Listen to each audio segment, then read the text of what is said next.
Ladies and gentlemen, boys and girls, and lovers of drones everywhere, welcome to Thursday Night Live. Who's that strapping young man in the co-host seat? It's just a younger version of you, Ken. This is what Ken used to look like. That's right. 60 years ago. It's my time machine mirror. Oh. and can you see me too? Because this is your future. You are the complete package. Yeah. Women must just beat down your door. Oh man, I can't walk around the house because I'm knee deep in marriage proposals. Hey, welcome to the show, everybody. This is going to be the craziest TNL ever. There's so many moving parts here tonight. We've got guests from all over the globe. Jason Schappert is in the co-host seat from M0A.com and RemotePilot101.com. He's an instructional pilot for manned aviation. And tonight, Vic Moss from the FAA Drone Advisory Committee. Also, Kenji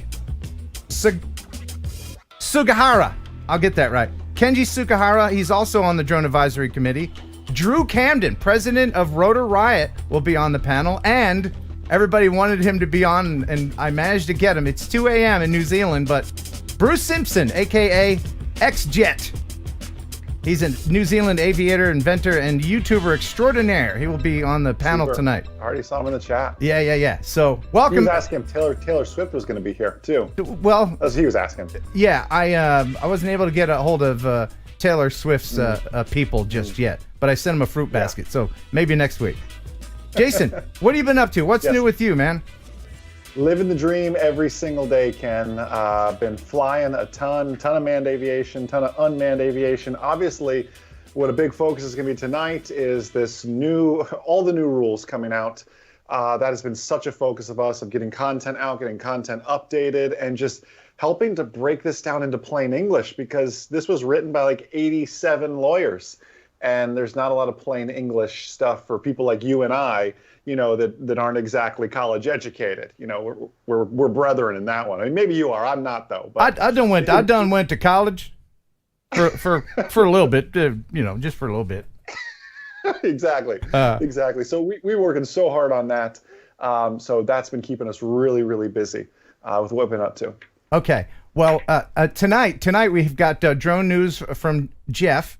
He is standing by in the drone newsroom. Prizes, we're going to play Name That Plane with Jason. That's a fun game. You'll have a chance to win this Vantop Nimble M3 gimbal stabilizer for your smartphone. Super. Isn't that nice? Really nice. From Vantop. I feel like one of those girls on The Price is Right. Yeah, you got to hold this right. You got to do this. Why did they do that? Yeah, why did they pet the prizes? I don't know. I don't know. Maybe look more appealing. The more you touch it, the more I want it. So it's like you weren't already looking at the product. She had to go like this. Yeah. Anyway. But before we start, and I see all the super chats, and I thank you very much. I encourage everyone to become a member.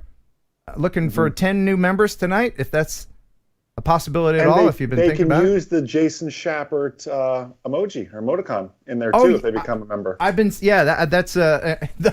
reason enough alone right there.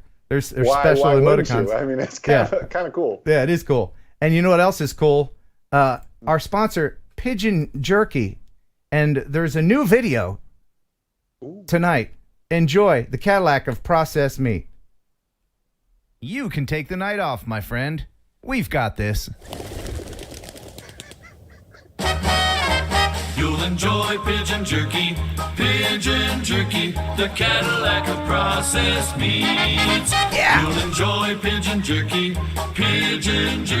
and you'll give your family a treat. Woo! It's balanced nutrition to help them grow. Yeah. And it's full of fiber to make them go. Here we go. You'll enjoy pigeon jerky, the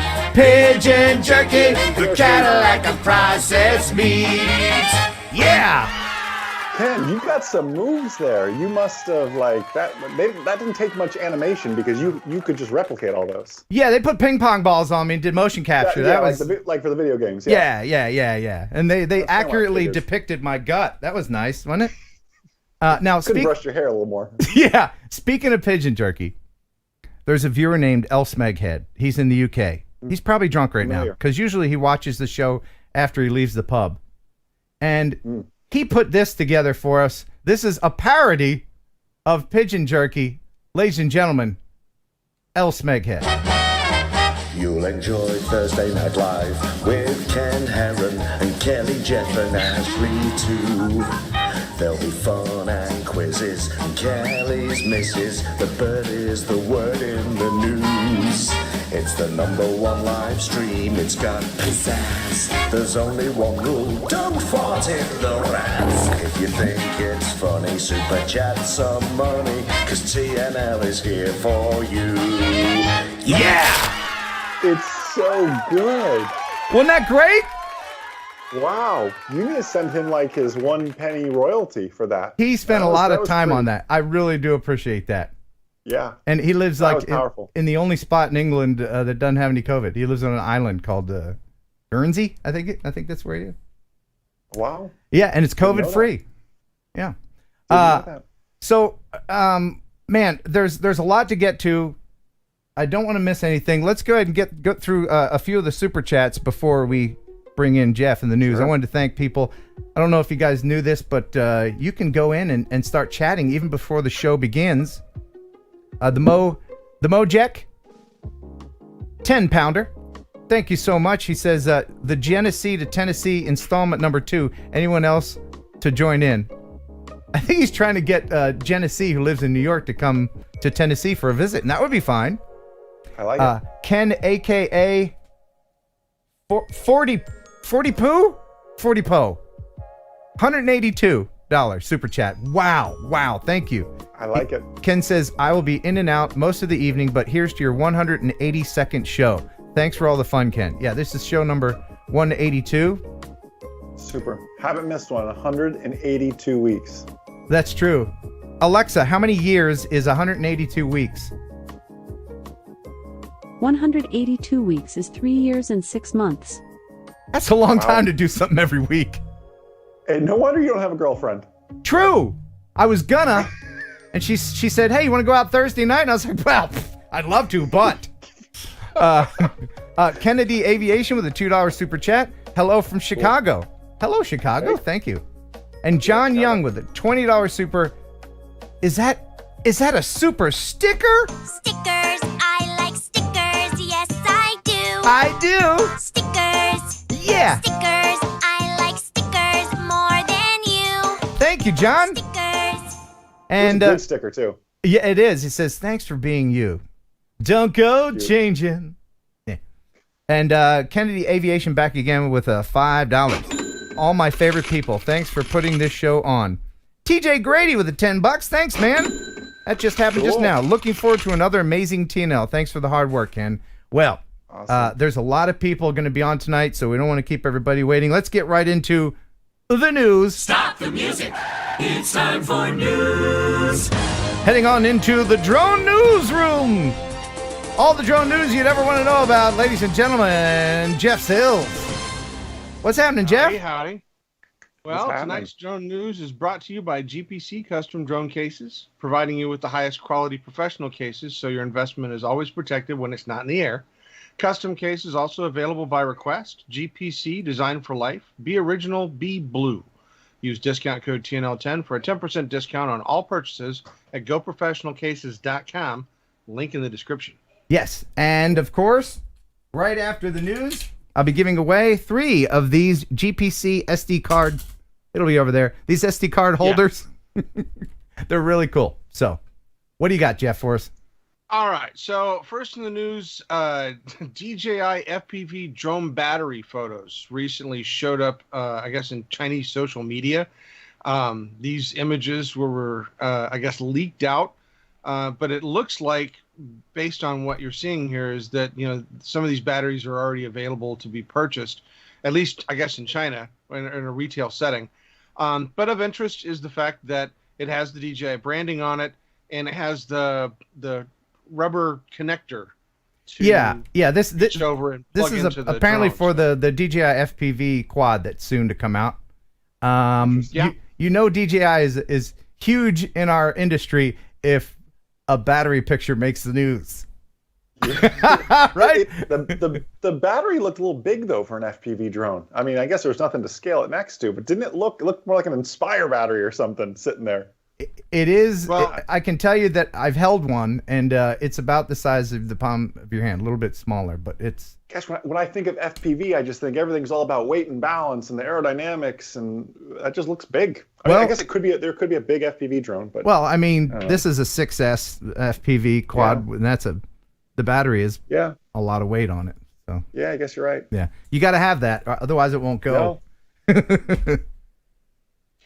All right, so next we have some video footage out of California. Recently, off of Dana's Point, the sort of the whale watching capital of the world, 2 gray whales, a mother and their calf, came to the surface to everybody's delight. Somebody got this great video with their drone of the whales coming to the surface. Oh man, cool. Super cool. I wish there was a boat or somebody in the water for scale. Oh well, okay, there you go. Sort of. Look at that. Yeah, gray whales are good-sized whales. Wow. That's cute. Super cool. Very cool. Yeah. You know, great video footage. And also, we had some other drone footage out of, I guess, Eden. Eden's whale is, this one is sort of a unique video because it captures the whale in an eating frenzy. Whoa, man. Wow. The fish are just jumping in his mouth? How? Wait. What? What is happening? Why would they? Is that really how it works? Would they just jump in his mouth? Yeah, No, the video that doesn't make shows sense. the video shows the whale keeping its mouth open along the water surface, and a school of fish are actually swimming into it without realizing that it's a trap. So the fish don't realize that they're jumping into a whale's mouth, and that's how it sits there and feeds. Hmm. That is so Pretty cool. Wow. That is really cool. Didn't learn something. Yeah. Smart whale. I mean, that's how Ken eats too. It's very, very similar to that. That's true. I just like this, and I hope that the Cheetos jump into my mouth. Oh gosh. All right. So CES 2021, we're still getting little bits and pieces of great new stuff out of there. A French drone manufacturer, Icarus Swarms, announced their new UAS product line targeting security and emergency first response industries. Oh, that's a lot of them. Yeah. Drone swarm. Yeah, the drone swarm concept is becoming more and more popular, and especially with the proof of concept with the drone displays, that we saw, and the coordination that could be done with those. Being able to use these drone swarms is very enticing, not only to the military but also to police departments throughout the world. I gotta say, that's just not cool. That's not cool. You know why it's not cool? No. Because it's swarm. It's swarm. I don't get it. Swarm drones. It's not cool. Yeah. It's swarm. Oh, it's warm. Oh, yeah. Couple of those. Sorry for the. That's a cool. joke grenade. You pull the pin, you throw it, then you wait. Yeah. All right. Back to you in the newsroom, Jim. All right. So DJI recently also released, I guess it's a video show reel highlighting some of the most jaw-dropping shots captured during 2020, and this is for you guys. Okay. Our worlds got smaller. While distances seemed Well, if they don't include the battery, I'm out. But every story has its heroes. No matter how long the journey may What is take, this? Just promotional video? It's not for any specific product. to emerge. Yeah, It's just like, hey, look at us, we're showcasing the DJI. Up to an unprecedented I got you. Yeah, it's showcasing the technical capabilities of their products, and it's sort of a 2020 show reel. together. Well, that's cool. If this year has taught us anything, it's that we can't do it alone. Okay, and it's about 23 minutes long, so we can't show that. Yeah. That's it. Got it. Thanks, DJI. Wow. Thank you. All right, and next one is just for you, Ken, because I know that you absolutely love passenger vehicles. So with the eHang and Volocopter and other companies making such a big kind of jump into the market, GM has unveiled that Cadillac wants to make their flying. Okay. First foray into aerial mobility. We are preparing for a world where advances in So that's clearly not real, right? Where do you go in there? Like, where do you stand? Do you sit? How, I think you sit. I don't know if Jeff and I would fit in there together. Yeah. You got any more information about this CGI Wonderland? Well, I mean, it's again something that's concept.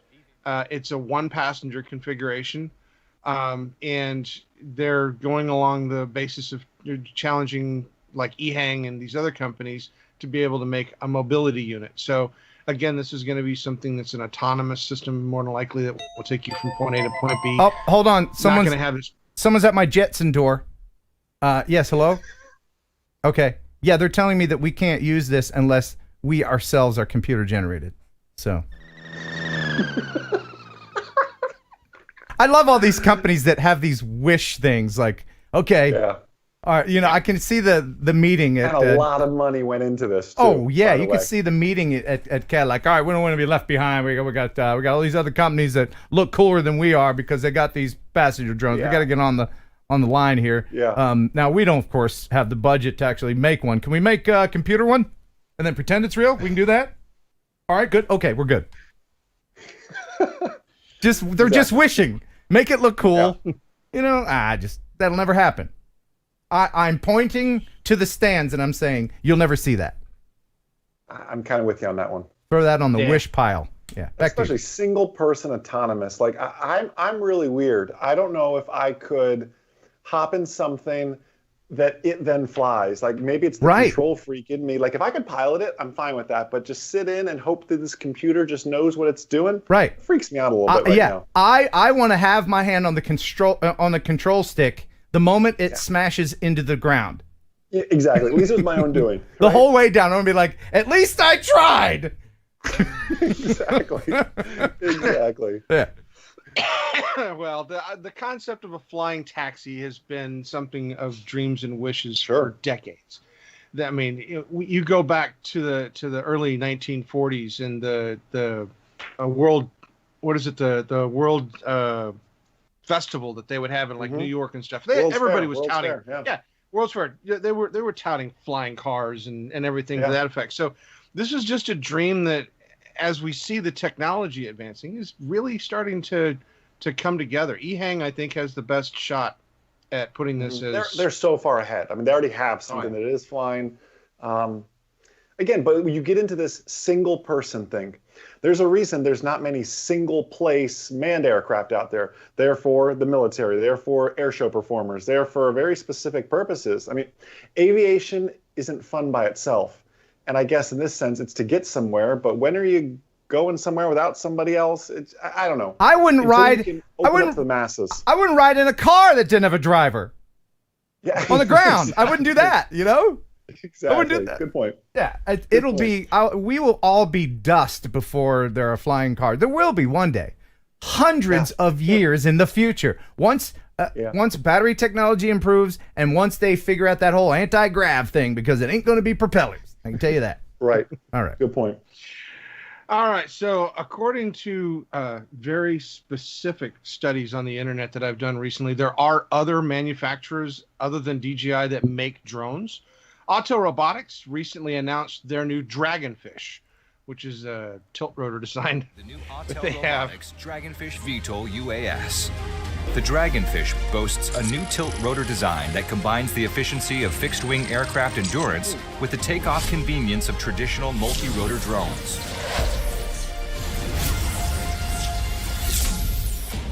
Well, that looks neat. What do you think of that, Jason? It's pretty cool. I'm trying to figure out how that rotation on the wingtip happens. It looks like a pretty fragile little piece, but yeah, it would have to be really dependable to work correctly. Transmission range of 30 kilometers. The Dragonfish offers unparalleled performance within its class.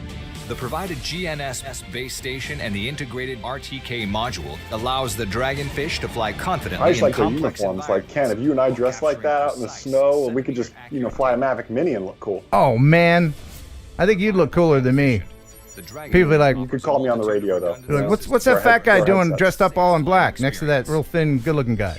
dual redundant CAN bus communication enables the real-time monitoring of the rudder surface and motor status. Gotta wonder what the price on something like this is, because this is this is not for hobbyists. This is for industry. No. Yeah. Industrial type. That is neato. It is super cool. Oh, I'm being told by my producer that doesn't exist that there's a second version of the Dragonfly from Autel. It's the Autel for when you're tired. It's the Autel Dragon Ass. Wait, was that another joke? I'm being told that's absolutely not true, and I just made that up. All right, so next.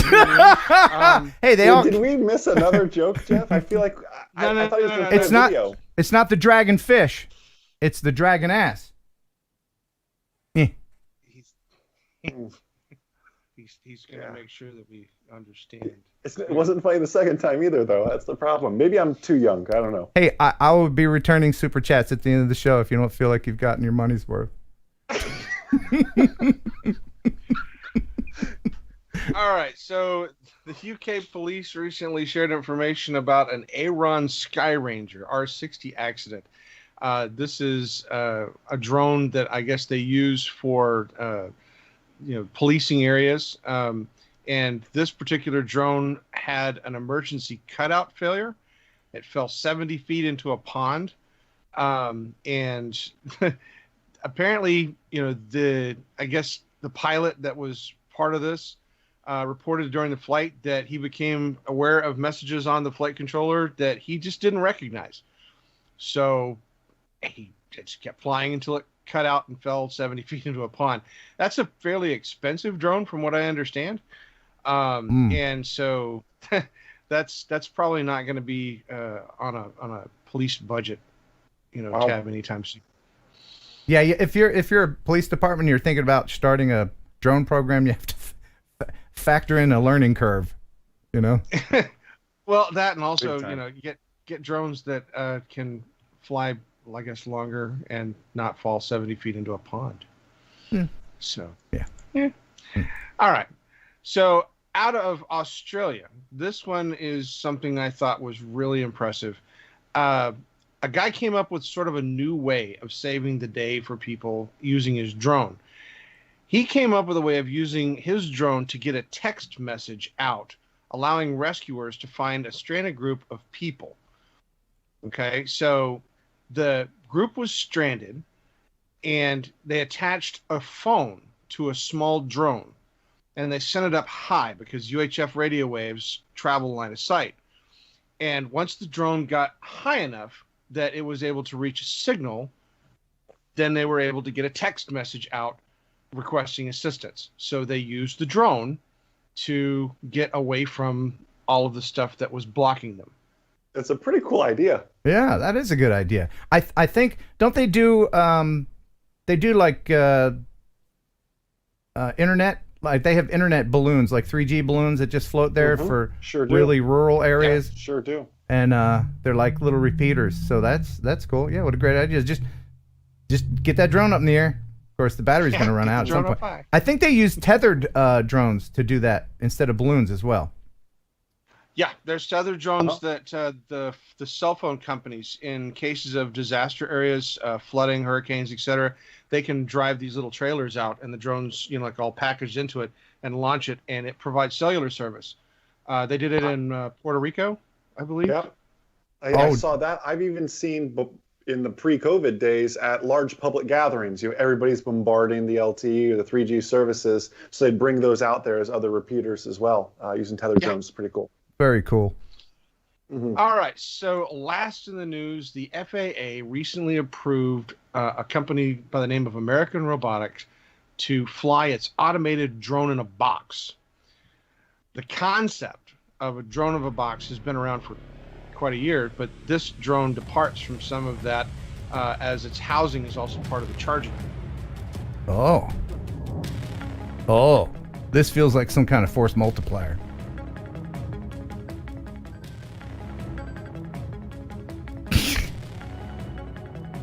Why do they have them caged up? They don't want to act up. Yeah. Are they being punished? Yeah. Got any more info there, Jeff? All right, so this particular drone system charges within the carrier, and the drone is, with it being sealed in there, it's a safe harbor from being exposed to the weather, allowing this drone to be used at times when other drones wouldn't be easily set up. And the stations are all fairly autonomous. It can be flown remotely, from I guess a service station that would be able to pilot the drones. And the concept for this, as the video shows, is to be used in industrial areas, places that you would have to do routine flights over and over and over again. Okay. And so imagine it being used for security inspections, things like that you would need to do. And to have the drone be able to come back, land, in the box and recharge to be ready for the next time that it has to fly. And if you have multiples of these, while one's in the air, the other three are charging, etc. Wow, that is pretty cool. Never heard of that. That's a drone in, what do they call it? Drone in a box? Drone in a box. Mm-hmm. Drone in a box. Hold on. I'm going to need to get into costume. Stand by. We're ready. We can wait. Okay. No, it'll be worth it. It'll be worth it. Okay. Here, got that. This is my boy band beard. Oh, yeah. Is it Backstreet or NSYNC? What are you more? Back sync. 98 degrees. I'm familiar. All right. Do I look like a boy band member, even with the gray hair? Or Elvis. Okay, you ready? Ready. I'm afraid. Hey girl, I got something real important to give you. So just grab my controller and listen. Girl, you know we've been together such a long, long time. Such a long time. And now I'm ready to show you how to fly. Wow. You know it's sunny, so we both should go outside. Go outside. Gonna give you something that will get us both real high. Really high. A gift real special. It'll knock you off your socks. Take a look inside. Open it, girl. It's my drone in a box. Drone in a box, baby. Yeah. It's my drone in a box. Not gonna get you a pair of Spanx. That sort of gift won't get me thanks. Not gonna get you a bowl of rags. You must think that I'm some kind of spaz. Not gonna get you a single rose. Nah, girl, this thing won't decompose. Wanna get you something that sounds like bees. It's my drone in a box. Wow, that was some. You know what? You kind of looked like the Tiger King. Now that I think about it. I look like a what? You look like the Tiger King. You know that crazy guy? No, don't do that to me. Don't do that to me. Tiger King with some Lonely Island in there, and you're on a boat, man. You know, that song, that might be lost to people in Australia and who don't know what Saturday Night Live is. But for the rest of you, I had fun doing that. Yeah, you're a little pitchy, but you're good. Yeah. Oh, thank you. Now, Jeff, I know you're worn out. You're worn out from laughing and doing the news. So I will have virtual Jeff do the tag for you for the sponsor. Tonight's drone news is brought to you by GPC Custom Drone Cases, providing you with the highest quality of professional cases so your investment is always protected when it's not in the air. Custom cases are also available by request. GPC, designed for life, be original and be blue. Use discount code TNL10 for a 10% discount on all purchases at goprofessionalcases.com. Link in the description. Yeah, link in the description. Wow. Has GPC ever tested, did their sales go up when we went to animated Jeff versus real Jeff? It'd be a fun A/B test to run. Well, I don't know if it affects GPC sales or anything, but I've been approached by many bachelorette parties to have Jeff come be the sexy cop dancer. Wow. Yeah. He's a sexy cop. That's right. They said, bring your nightstick, baby. Jeff, thank you so much. Love you, buddy. Oh, God. Okay. Thanks for stopping by. Now get out. Ah, Jeff. Don't you just love a Jeff? Nightstick, huh? Yeah. So, while I'm getting some other things ready here is Jason with an amazing joke. So you all know Ken and I have been friends for a long time, and many years ago, Ken actually used to be addicted to the hokey pokey, but he was able to turn himself around. Oh, man. What do you think? Is that pretty good? That's pretty good. Yeah, you know. Awesome. I do what I can. It was better than your fish joke. I still don't understand. Yeah, you'll watch it back and you'll be like, oh, I should have laughed there. Yeah. It's all right. Yeah. So if you're just joining us, thank you so much. Really appreciate it. Big show tonight. We're going to get right into our guests here in a little bit. We got quite the panel. Tonight, Vic Moss from the FAA Drone Advisory Committee, along with Kenji Sugihara, I think. He'll tell me if I'm saying it wrong. Drew Camden from Rotor Riot, and of course, X-Jet, all the way from New Zealand. And we'll talk FAA stuff here in a little bit. Let's cover some of these super chats. Go back up here, and new member too. I saw. What's that? I saw a new member, Steve. Oh yes, Horvath. thank you, Steve, very Aaron much. Birds. There we go. We got 1 out of 10. So he's 1 out of 10. He unlocked the Jason emoji. Yeah, feel free to use that. Feel free to use it. So TJ Grady, we mentioned that. Looking forward to another amazing TNL. Thanks for the hard work, Ken. Thank you, TJ Grady. And my goodness, we just got super chatted. Philip Koshat. Thank you very much for the $5 Koshat. There's Koshat all over the place. Much appreciated. He says, good evening, Ken, and thank you again for your help on my 107. You're welcome. I think you have to thank this guy too, probably. I just smile for a camera. And Like Ken does every Thursday. you're good at it. But don't forget, remotepilot101.com if you want to get your 107. Use Heron 18 for 30% off. Geeks Vana with a 5-pounder towards extra Wirecast power. Yeah, we're going to need it tonight. Mm-hmm. Thank you very much, Sean. Aiken Drone Flyer 803 with a $5 super chat. Here's one for you, not being a newbie. Thank you. And Artco, Art, $5 from Art. A truck carrying Vicks Vapo Rub overturned on the highway. Amazingly, no congestion for 8 hours. That's the cleanest joke. Good. Yeah, that's the cleanest joke he's ever sent me. Oh. He'll email me a joke. He'll be like, why did the nun blibbity blah blobbity blip? Jeez, man. Yeah. Thanks, man. And Robert Moore with $20 more in the pot. Hey, Ken, just want to thank you for all the entertainment over the last few years. A big thanks to you, Jeff and Jason. I'm studying for my recurrent. Wish me luck. Super. Well, you know what? You don't need a lot of luck if you've studied at remotepilot101.com, but good luck to you anyway. These are facts. And Ken, a.k.a. Fordipoo. I hope I'm saying that right. $5. It's Ford Hypo. I'm Ford High Performance Gearhead. Ford Hypo. I know you get a lot of different names. No harm, no foul. Okay, I appreciate the correction.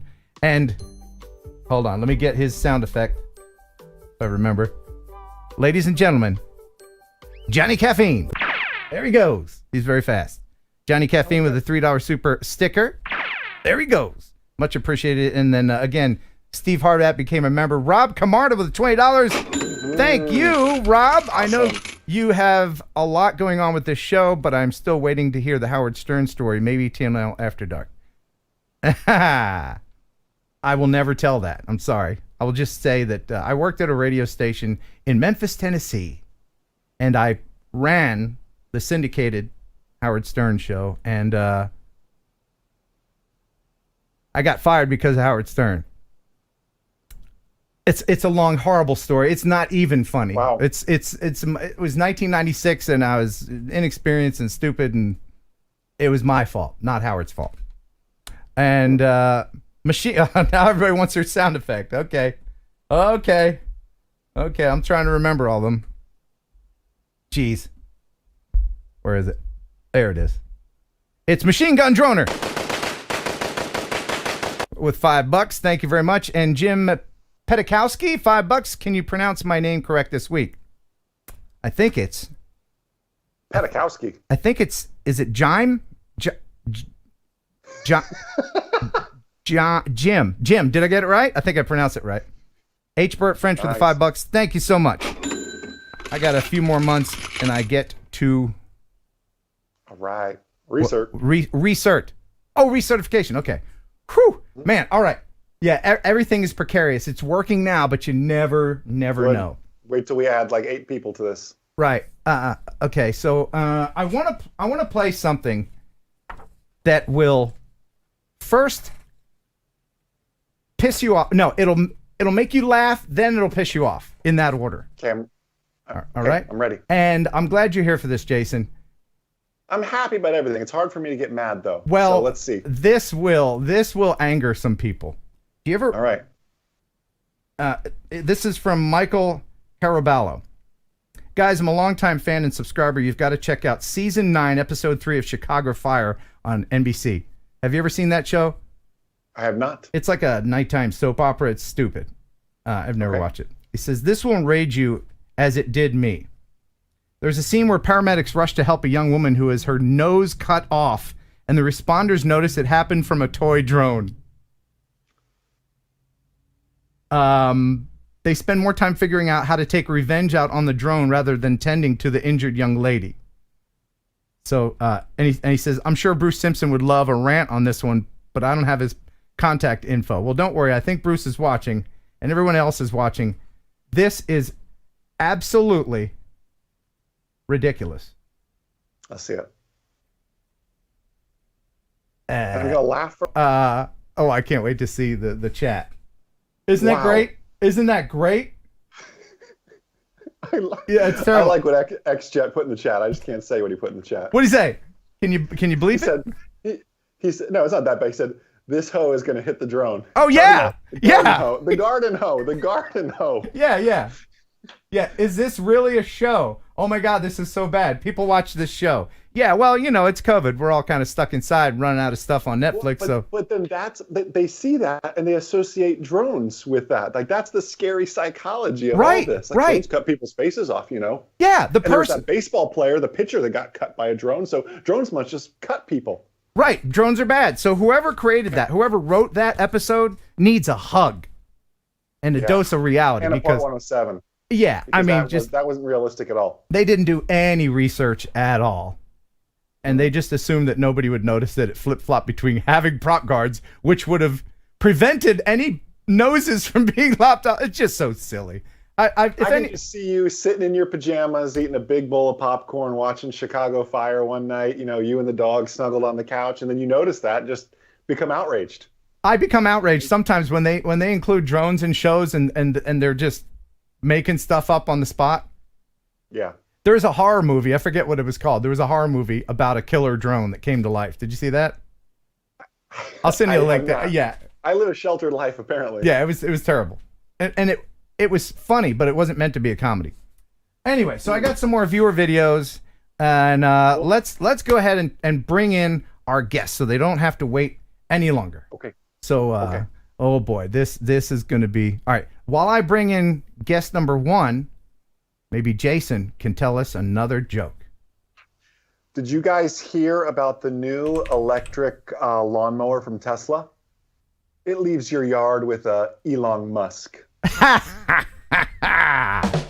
That's pretty good. That's a pretty good one right there. I try every now and then to come up with good ones. All right, so we're calling Vic Moss first. All right. Calling Vic Moss.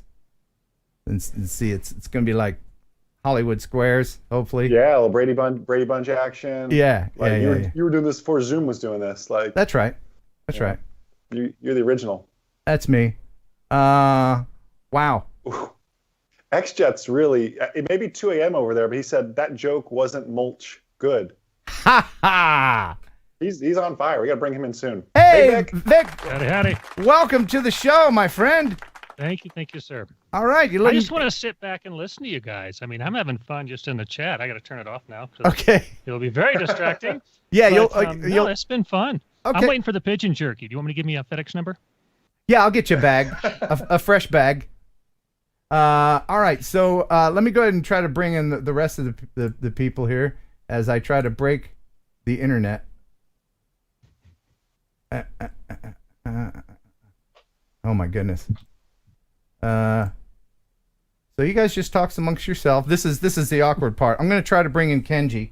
Now you, Vic, you are on the FAA Drone Advisory Committee, and you're owner Kenji. of Moss Photography. Yes, sir. Tell us a little bit about yourself.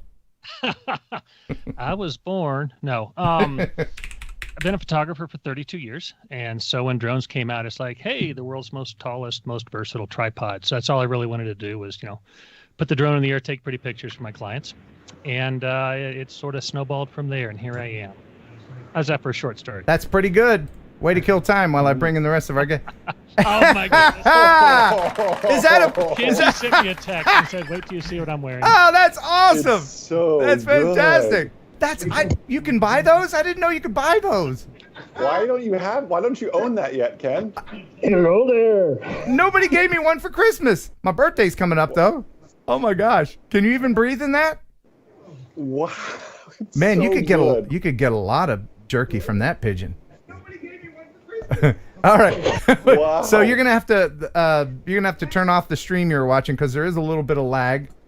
Welcome as I try to bring in Drew. Bring in Drew next.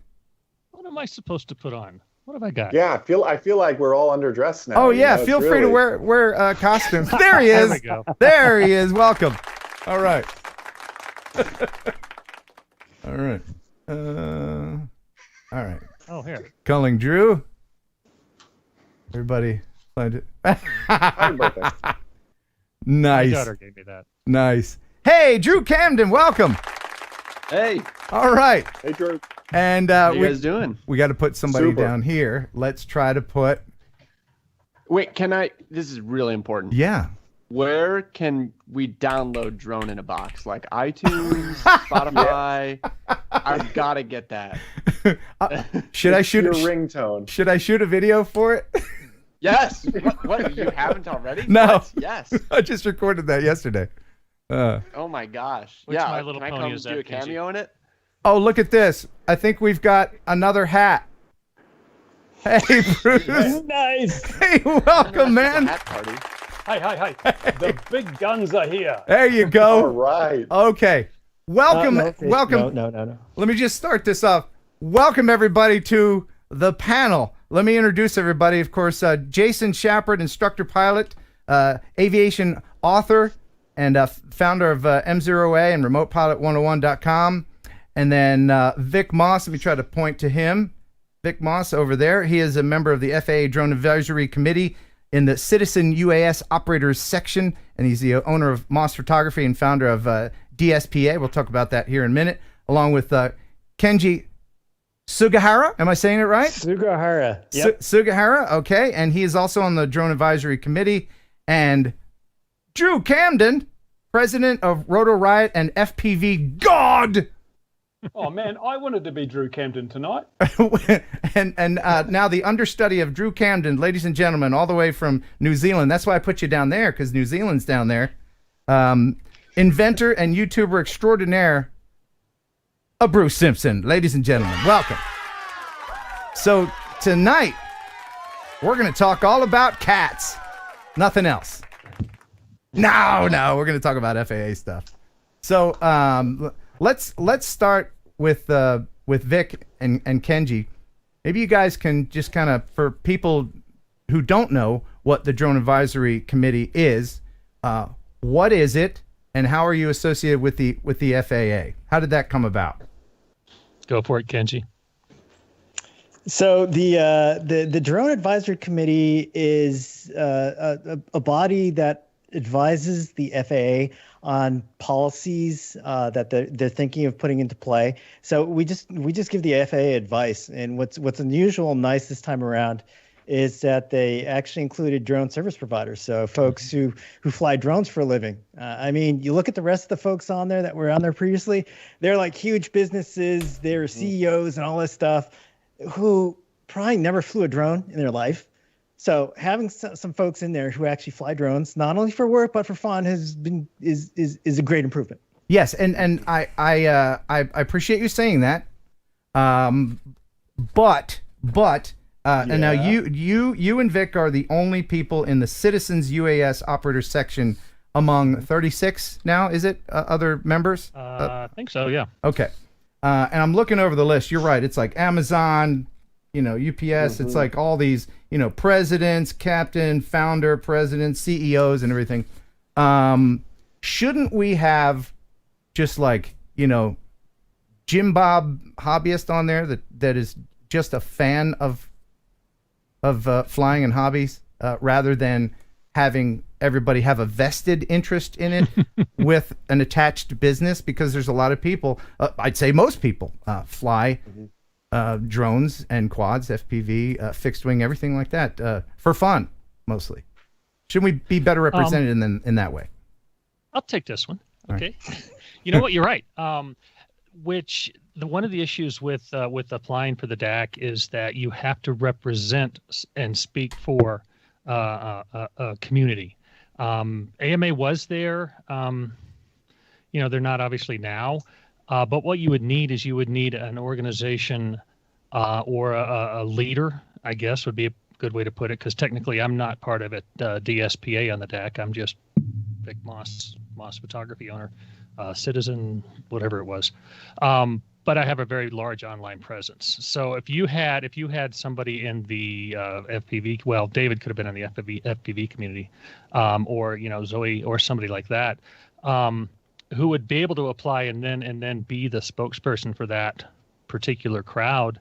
I think that would be a very good thing to do.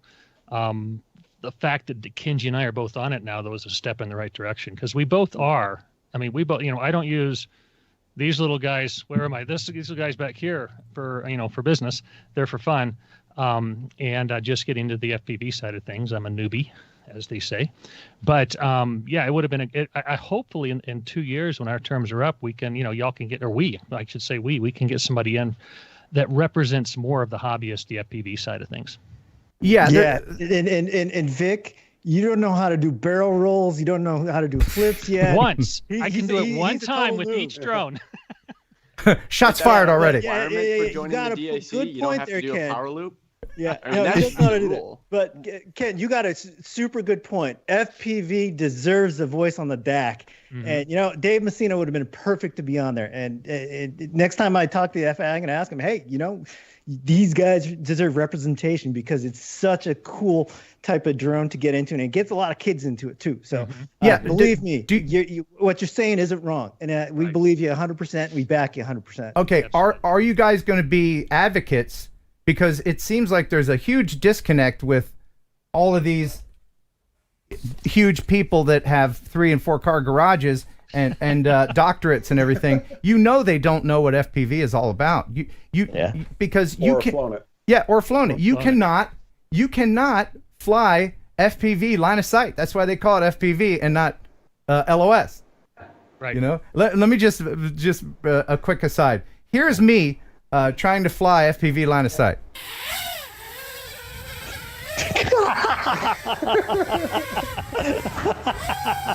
Wait, are the controls different? Oh, shit. Jesus!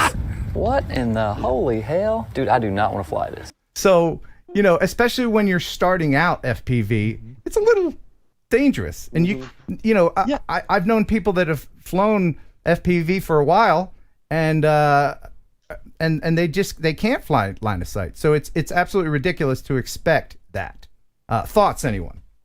Oh, I definitely think so. I mean, the little bit of FPV I do, and sometimes does turn into doo-doo. It definitely, if I've got my goggles on and then I try and fly them without it, it's like I'm all turned around. So it does make a huge difference when you're trying to fly FPV.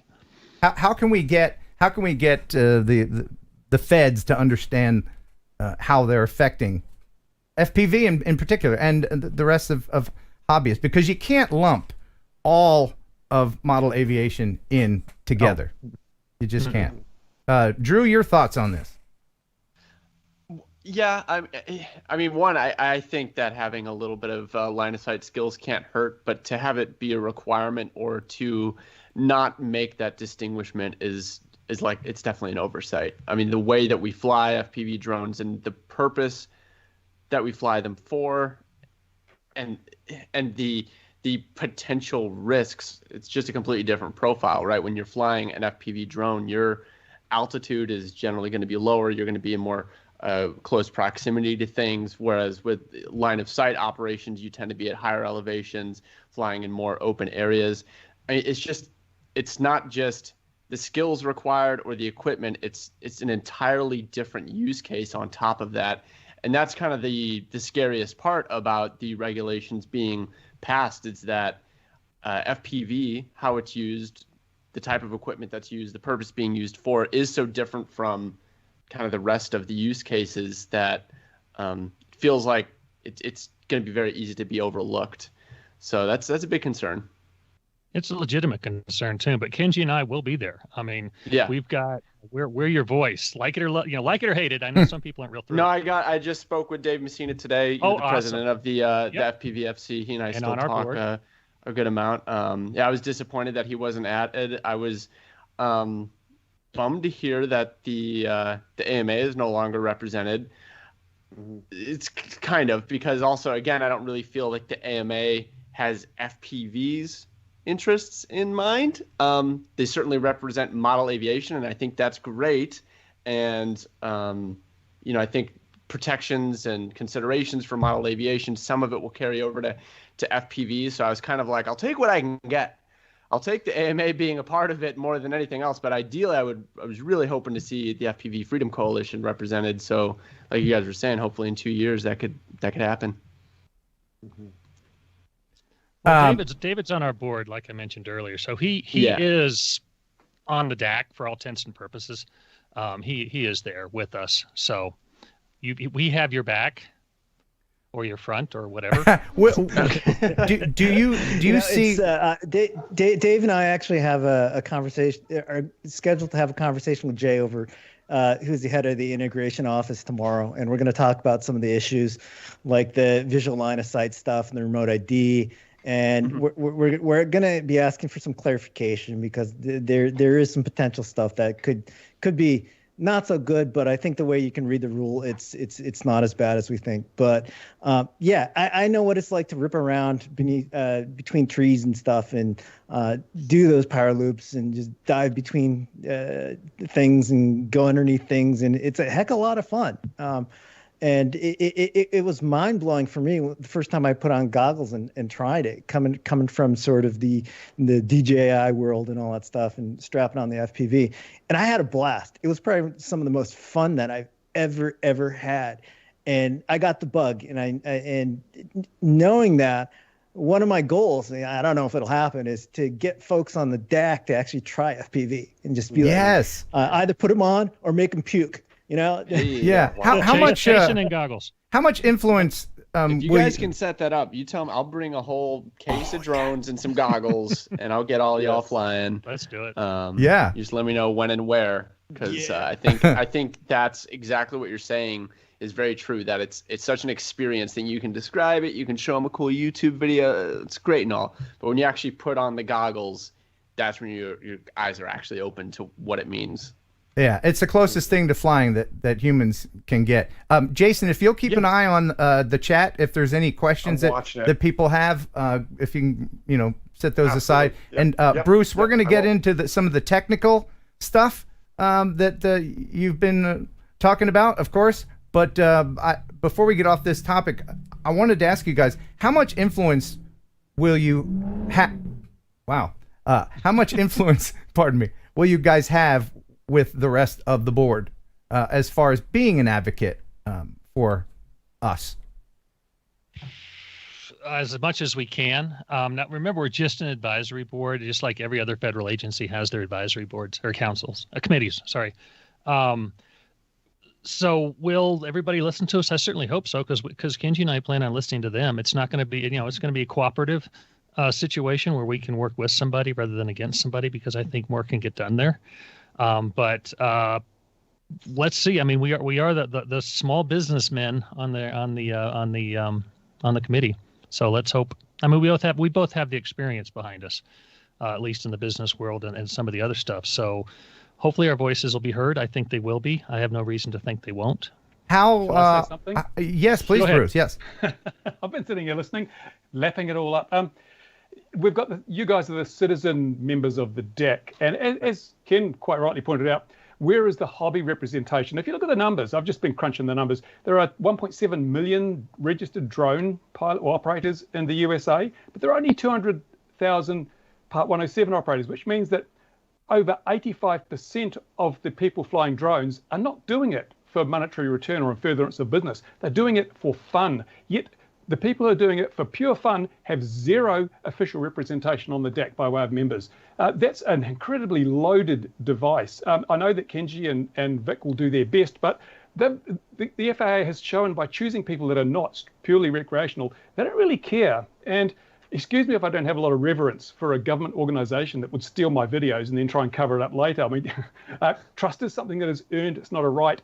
The FAA has earned no respect from me because they're a bunch of cowboys, honestly. And I think all the way along here, they've shown that they've got an agenda, they've got a goal. The hobbyists are a nuisance, they're an annoyance. So I think Vic and Kenji are being very charitable by suspecting that they'll be listened to. They'll be listened to because, as we saw in the submission process, it is legally required for them to solicit submissions, but they don't have to do anything as a result of it. And I noticed that a lot of the AMA saying, oh, we did a wonderful thing. We got things changed with our submissions, but people have overlooked one thing. If you get the final rule and search for the phrase at this time, see how many times that's mentioned in the final rule. They didn't say we're not going to have network component to the RID. They're saying we're not going to do it at this time. And it wasn't because of anything the AMA said. It was because the technology isn't there, right? The infrastructure to do the network remote ID as originally outlined simply isn't there. So they had no option but to drop that from the final rule. There is a lot of stuff in that final rule. They are placating the hobby a little bit, and it's a bit of a fraud to say these are citizen representatives because everybody on that DAC is a citizen. But they didn't have a non-commercial or a recreational representative for the 85% of people who fly drones in America. That is just, I thought it was a democracy, but it's not. It's so totally loaded. And they want to regulate these people, but they're not giving them an official voice on the DAC. And I think that really, really sucks. But one thing, Kenji's here. I'm glad you're here. You've got a patent on remote ID. Now, what I'd like you to do, Kenji, is say to the FAA, you can use my patent as long as you don't force remote ID on recreational drone flyers. Why don't you do that, Kenji? First off, let me start out by saying this, Bruce. All that you said, you're actually right. The fact that there's tons of recreational folks out there is a travesty, and I agree with you 100%. The second point that, hey, quiet. Sorry about that. I have kids in the background. That they didn't rule out network ID. That is absolutely true. So we have to stay on top of that because there is that threat of Big Brother. Yes, I do have a patent, and it's straight up, I haven't figured out what it can do in terms of how it can be used or anything like that. So I just put in an application for it and just got it. So to be honest, I don't know what I'm going to do with it. So I'd love to, but I can't tell you that I'm going to do that right now, Bruce. And just to be upfront, yeah. Here's the challenge. I'll put it to you. It's up to you whether you decide to do it or not. And I know that the echo. Where'd that come from? And I know Vic and I have crossed swords here and there on comments and videos and things. It's been fun. Yeah. I mean, I love your passion. I love when people disagree with me because it gives me a chance to have a fight. But more importantly, you never learn unless you listen to what other people. If you listen to your own voice all the time, you never learn a damn thing. You got to listen to everyone else, and everybody's opinion is equally important. Not necessarily as valid as mine, but as important. You and I agree on that. It's not as valid as mine either. And this is why I'm a little wondering also regarding the DAC appointments, because I mean, Vic says, you say you've got a high profile in the community, but when you look at some of the other people, like Dave's got the Freedom Coalition thing, Zoe's got a few subscribers. There are other people out there who might have been better suited in terms of reaching this audience. Now, Vic's been very active recently, appearing on streams like this, and he's really put himself out there to try and engage with the community. But I wouldn't say, and this isn't a criticism, it's just an observation, I wouldn't say that you're as engaged with the FPV community and the recreational flying community as a lot of other people who ran for that position. So why do you think they chose you and not some of the other candidates? I don't know why they chose me. I guess we can find out. You're right in that I'm not as engaged in the, well, that's not even true. I'm very engaged in the recreational community as well. When I'm helping people online, I don't care if they're 107, 44809, 12 years old or 112 years old. I want to help them learn how to fly safe. And that is what's going to happen. Kenji and I are your choices at this point. So what I would ask you then is, what is the disconnect between me as a recreational pilot versus me as a commercial pilot? And what affects one affects the other just as much. We don't want to have to pay more. We don't want to have to go through more hoops to jump through more hoops to fly wherever, at DIA or Dallas Fort Worth or, Mike Park. We've got three parks here in Lakewood, Colorado, where I live, which we worked with the Parks Department to get open for recreational flyers. So I do work with that. But what I'm having trouble understanding from, and not arguing, well, I am arguing, but nicely. Where's the disconnect between the commercial and the hobby side? Because all rules affect us the same. Well, the FAA has chosen to draw a distinction between commercial and non-commercial. They're one of the few regulators in the world now that does that, which shows you how far behind the times they are. In the EU, there is no separation. In the UK, there's no separation. In New Zealand, there's no separation. They recognise that a flight, the risk profile of a flight is not determined by whether someone's making money. It's determined by where you're flying and what craft you're flying. That's how the EU rules work. So America's so out of touch. And so, but the problem is the FAA has put this distinction in there. So they're the ones that have created this disconnect between the commercial community and the recreational community. And they've chosen not to provide the recreational community with direct representation on the DAC, which speaks to their motives and their agendas. Well, you and I'll disagree on that, but that's cool. Where the differentiation came between commercial and recreational is a holdover from the manned aviation side. Remember, the FAA is working from manned aviation and always has been, and they're trying to shoehorn drones in RC and FPV, and we're just gonna, the all-encompassing drones. When they first started getting into this, they thought, okay, the commercial folks will be more likely to take chances because they're getting paid to make that shot. And my argument against that has always been, no, we're going to be more careful because that's our livelihood. So when it comes to safety, when it comes to the rules and the regulations, there really should be no, in my opinion, I'm not speaking for DAC, I'm not speaking for the FAA, I'm speaking for Vic, there should be no differentiation between the two communities because it's all the same. We're in the air, we're in the National Airspace System, we're flying our drones and RC and FPV, and we want to be safe and not hurt anybody. So there really shouldn't be that differentiation, but you know what? There is, and that's what we got to deal with. Yeah, exactly. I totally agree with you on that. But one thing maybe a way to use that to help in that, if you want FPV representation, why don't you get someone from Get FPV or Rotor Riot or a company that's in FPV? So you could say that I have a vested interest, or Tim Nielsen or any company in FPV has a vested interest in the commercial business side of things, but ultimately their market is FPV and they will want the FPV community to be protected. So you say you want, but you're not going to change American culture on overnight. It's an issue, right? So we have to kind of how do we look at the hand we're dealt and what can we do about it? How can we play in the system? Once again, just to remind everybody that these guys aren't the FAA. They're just right. On the committee. So you know, they're an intermediary, and that's why we're discussing this with them. But it does seem to the FPV community that the FPV community will be collateral damage with whatever this final rule will be. And Bruce, you know, it says the final rule, but it's not the final rule. It's ever evolving. I'm hoping that, you see, none of these regulators learn from each other. We've got the same craft, the same airspace. The risk profile should be identical from country to country, but we've got such different rules that obviously no one's done the risk assessment, as I mentioned many times before. And I looked to Canada. In Canada, sub 250, no prescriptive rules. Just don't hurt people, don't break stuff, and don't endanger aviation. And as far as I'm aware, there has not been one incident involving sub 250 craft in Canada that has resulted in injury, significant property damage, or death. So that's working really, really well. So in America, you're still regulating craft under 250 grams. It makes no sense. And then you require remote ID if they're going to be used for putting videos on a YouTube channel. If I get a little, tiny whoop and I want to put a video on it on my YouTube channel, I have to fit a 30 to 50 gram remote ID. I can't fly the damn thing anymore. It makes no sense. And this is the problem that clearly that doesn't concern the FAA, because they'd rather have, by the impression we all get is they'd rather have hobbyists out of the airspace so that commercial operators don't have to deal with that, because it's all about the money. We know that. If it wasn't about the money, there'd be direct representation by non-commercial interests on the DAC.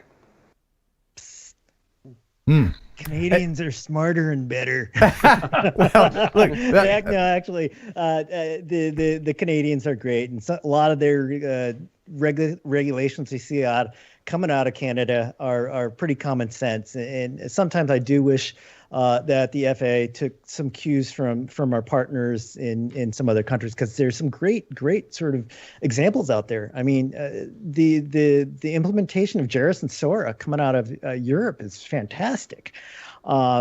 Which is sort of a safety, construct, and they analyze a lot of stuff using that. And I wish the Americans, we started using that a little bit more often. I submitted for an exemption using the Jerris Sort method, and they're like, "What's that?" I'm like, "It's the in thing in Europe, and it." If you use it, it gives you some solid metrics to go against and gives you good guidance. So there's a lot of tools out there, and I think we as Americans really need to look at other countries too for guidance and some help, because we don't need to reinvent the wheel in a lot of instances. So Bruce, I'm on board with you. I'd like to see Vic and Kenji working really hard, and you guys, I'd love you to prove, put the actions behind the words, because that'd be great for the entire hobby. So at this stage, you've got the benefit of the doubt. I'll let you do it.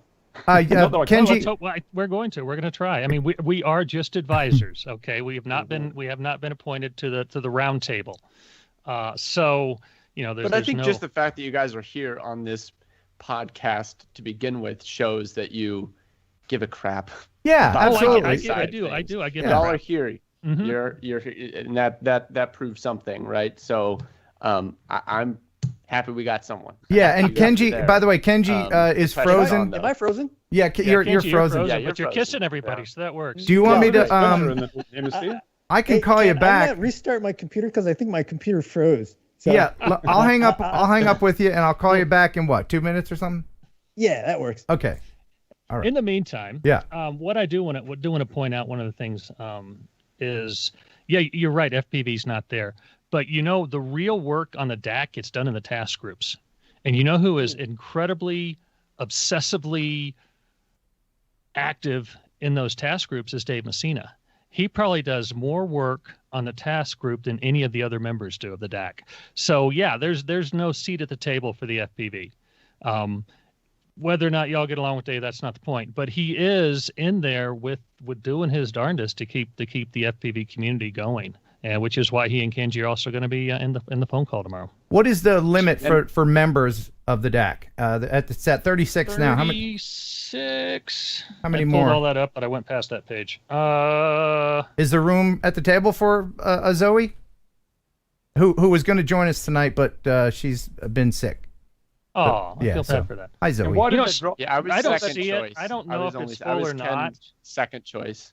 Yeah, TV no, man. pilots. Why did they drop Brendan Schulman? I'm wondering why they dropped Brendan, because Brendan was the one guy there for the hobby. He was bringing in facts, he evidence to show that a lot of the assertions being made were totally wrong. The risk was not as high as proposed. He was the guy that was embarrassing them with unfortunate but accurate facts. Is that why they dropped him? No idea. I've talked with Brendan, and he's not sharing, which is totally his, Yeah, but I get the impression that they didn't like Brendan because he was showing things as they were, and that's not a good fit on a committee you want to load up to just support whatever you want to do with all the big names. I just assumed they dropped Brendan because of the growing tensions between the government and DJI, right? I mean, they're basically trying to push DJI out. Is Brendan Chinese? Because of the big China fear. Yeah. By the way, people may be wondering why Bruce, who lives in New Zealand, even cares about what the FAA is doing, other than the fact that sometimes they steal his content. But America's the center of the world. Even if you're not here, you can't help but talk about us. That's kind of the point that I was going to make. And Jason, I think you'll agree that, and I've been told by people around the world that the FAA, when the other agencies around the world will follow suit with what we pave the way for them, and they'll kind of copy us a little bit. I've been listening over here, and you're right. Canada early on talked about following a lot of the FAA rules and regulations and really hasn't done much.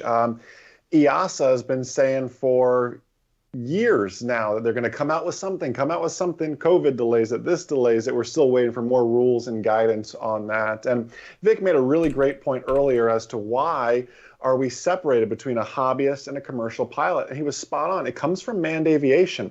If I want to fly a Cessna 172, something small even, for hire, for compensation or hire, I need to be a commercial pilot. They just trickled that on down because of one thing. It's the external pressures. It's but wow. Remember, go ahead. Canada has manned aviation. The EU has manned aviation. New Zealand has manned aviation. We've been able to say no distinction. So why can't America do it? I'm saying it's manned aviation. It's in other countries that doesn't make a difference. No. And I'm not agreeing or disagreeing. I'm just saying. I mean, that's where it came from. It's just easier to trickle down. Hey, we're doing this here. It works. Let's just trickle it down here. Because I don't believe you remember, especially Bruce, August 16th, 2016, when we launched Part 107, the FAA website crash. I think it was 2 people working everything drones for the FAA, and we had 600,000 registrations and just all this craziness that I don't think the FAA ever expected drones to be this big. And I think they've always been behind, always playing catch up with this. And they're finally starting to catch up and hopefully going to start doing some things right. Innovation always outpaces legislation. That Americans, I mean, it's supposed to be land of the home and free of the brave or whatever it is. I don't know, I'm not American, but you guys seem to be just rolling over and taking it because the FAA is saying we have to do this because of the dangers and the risks, and this because of the dangers and the risks, and we still have the death toll associated with the use of recreational use of multi-rotor drones is 0 anywhere in the world in the entire history of the planet. Yet, how many people have died as a result of taking selfies, as a result of terrorist attacks using pressure cookers? There's so many things that have caused real actual loss of life and pose a much greater threat and are nowhere near as regulated. So we've got to say, what's going on here? It's not safety. It's not safety at all. And then they say security. You know, we've got to ban DJI drones because they're Chinese made. But you can use an American drone with a Chinese tablet. Excuse me, the data's still coming back. What's going on there? There's no sense to it. There will always be down to regulating a technology and a thing that's just not understood, and it seems that that's unfortunately been the American way, and it's something I've always hated. I think you need to regulate the crime and the action, not the tool with which it's committed. I think I often just use baseball to draw analogies, right? So, if I'm standing on top of a building. And, well, not me. I can't throw a baseball that well. Let's say Trevor Bauer is standing on top of a building. How high can he throw a baseball? That's how high I should be able to fly my drone without the FAA giving a crap. And if I could throw a baseball and hit an airplane, there's a bigger problem than my drone. The airplane is way too close to me, right? So regulate the action. You fly up a drone and hit an airplane. I mean, that's punishable, but don't. That's the other thing. they're talking about regulating drones, regulate drones, but we won't. Why aren't they regulating manned aviation to reduce the risk of danger from drones? As I've said many times, if manned aviation stays 500 and above and drones stay 400 and below, there is zero risk of any interaction between manned aviation and unmanned aviation. So, and you could even split it up. You could even split it up between the dreaded commercials, right? So give us, 0 to 200. Give us recreational guys can do whatever we want. 200 to 400, Amazon can make their money, and 4 to 5 is a barrier. 500 is manned. It's like we stratify traffic. We have a freeway where the cars go really fast. We have a sidewalk where you can walk. And the FAA keeps saying we want to integrate drones into the national airspace. You don't put pedestrians on a freeway. You don't integrate them into the traffic flow. You separate them. You segregate. Ultimately, we just need a bike lane. Yeah, can't we have a bike lane? ultimately, not a bike lane. Down the street. I said this before, but the FAA is trying to legislate common sense. They're always going to try to discourage dumbasses, because as you know, when you first get a drone, how high, how far, how fast, there's no law yet that says a 14-year-old can't go to Walmart and fly a thing up as high as it'll go. That's up to responsible parents. The best thing we could do as a community or as a group of recreational pilots is drill down to the things we're asking for, right? I just saw Mike's Adventures in the chat saying I'd be very happy with 200 feet. I think a big percentage of hobbyists would be very happy with being able to fly up to 200 feet. I know some disc launch people, they want to go higher, but if we could drill down to like what are our asks, what are reasonable things that we could ask for and focus on hitting that, rather than trying to shift the entire paradigm of American government and look under to the other vehicle countries. of drones, I think they would be more effective. Don't reinvent the wheel. Look to other countries. In New Zealand, we have a thing called a shielded operation, which means I can go and fly an aircraft or model or drone below the level of the tallest object within 100 meters. And because there will never be a manned aircraft flying under the trees in our local park, the Civil Aviation Authority, our regulator, says, well, you don't have to worry about that. You don't need permission because it's safe. It's not going to endanger any aircraft. But the FAA don't make that distinction. I mean, why not? That would give people, if you want to fly bandos and things like that, as long as you're staying below the nearest tree in the district, you'd be safe. You wouldn't need all that rubbish that you got thrown on you. It's a simple solution to a problem. And it's also a very tiny problem. How many people have been killed or badly? None. It's just the problem doesn't exist. I think that's where the FAA needs a big check. They need to be checked in that they are trying to, anything that can levitate, they're like, oh, that's ours to send rules over, even if you're indoors. I mean, there was a point in some of the initial rulings where it seemed that they were trying to even say what you could and couldn't do indoors, and they just need a big check to be like, dude, what is actually navigable airspace? What's your actual role as a federal agency? Your actual role is to make it safe for manned aviation. That's really what it's about. So if I'm flying below the treetops, like, what are you even doing in the room? Like, go away. Like, I should be able to fly under the canopy. This has nothing to do with standing up. The American modelers aren't standing up and saying, we're not going to have it. For example, well, 53,000 people would disagree with you with that. I'm not sure what you mean by we're not standing up. I mean, they'll follow the rules. Heaps and heaps of comments made. You had comments, but talk is cheap. I mean, people should be saying, and action's not. Literally flew to D.C., picketed outside. Yep. Yeah, but what exactly is it you would like to see us be doing, Bruce? Learn from history. In the 1920s, alcohol was prohibited, it was banned, it was outlawed. People just kept drinking. So eventually the government decided, well, this is a pretty stupid rule. No one's paying it, no one's adhering to this rule, so we will strike that out. And then we had the rule that stopped you from smoking marijuana or possessing marijuana, and everyone just smoked and possessed marijuana. So now it's being decriminalized in states around the world. If you don't follow a rule, eventually the people who make the rules realize this rule's making us look stupid because no one's following it. Well, that's the thing. Nobody's going to stop. Day should we not be following? Because there's no real rule today. That comes down to one would have been registration. I said, don't register. Why are you registering as an offender just because you got a toy drone? It makes no sense. Well, and the whole we're talking about. You were saying about this, the airspace, but we've got the ridiculous situation in the USA where if I build an ultralight aircraft and I fly it myself, I don't need any training. I don't need to register it. It doesn't need to be certified. But if I build a 250-gram model of that very same craft, I have to register it. I have to register myself. It's easy for us. It's easy for us as this community to be outraged because we're we're on the forefront. We understand very well what we're doing, and each individual, GPS drones, what they do, what FPV drones, what fixed wing, and everything else, what that does.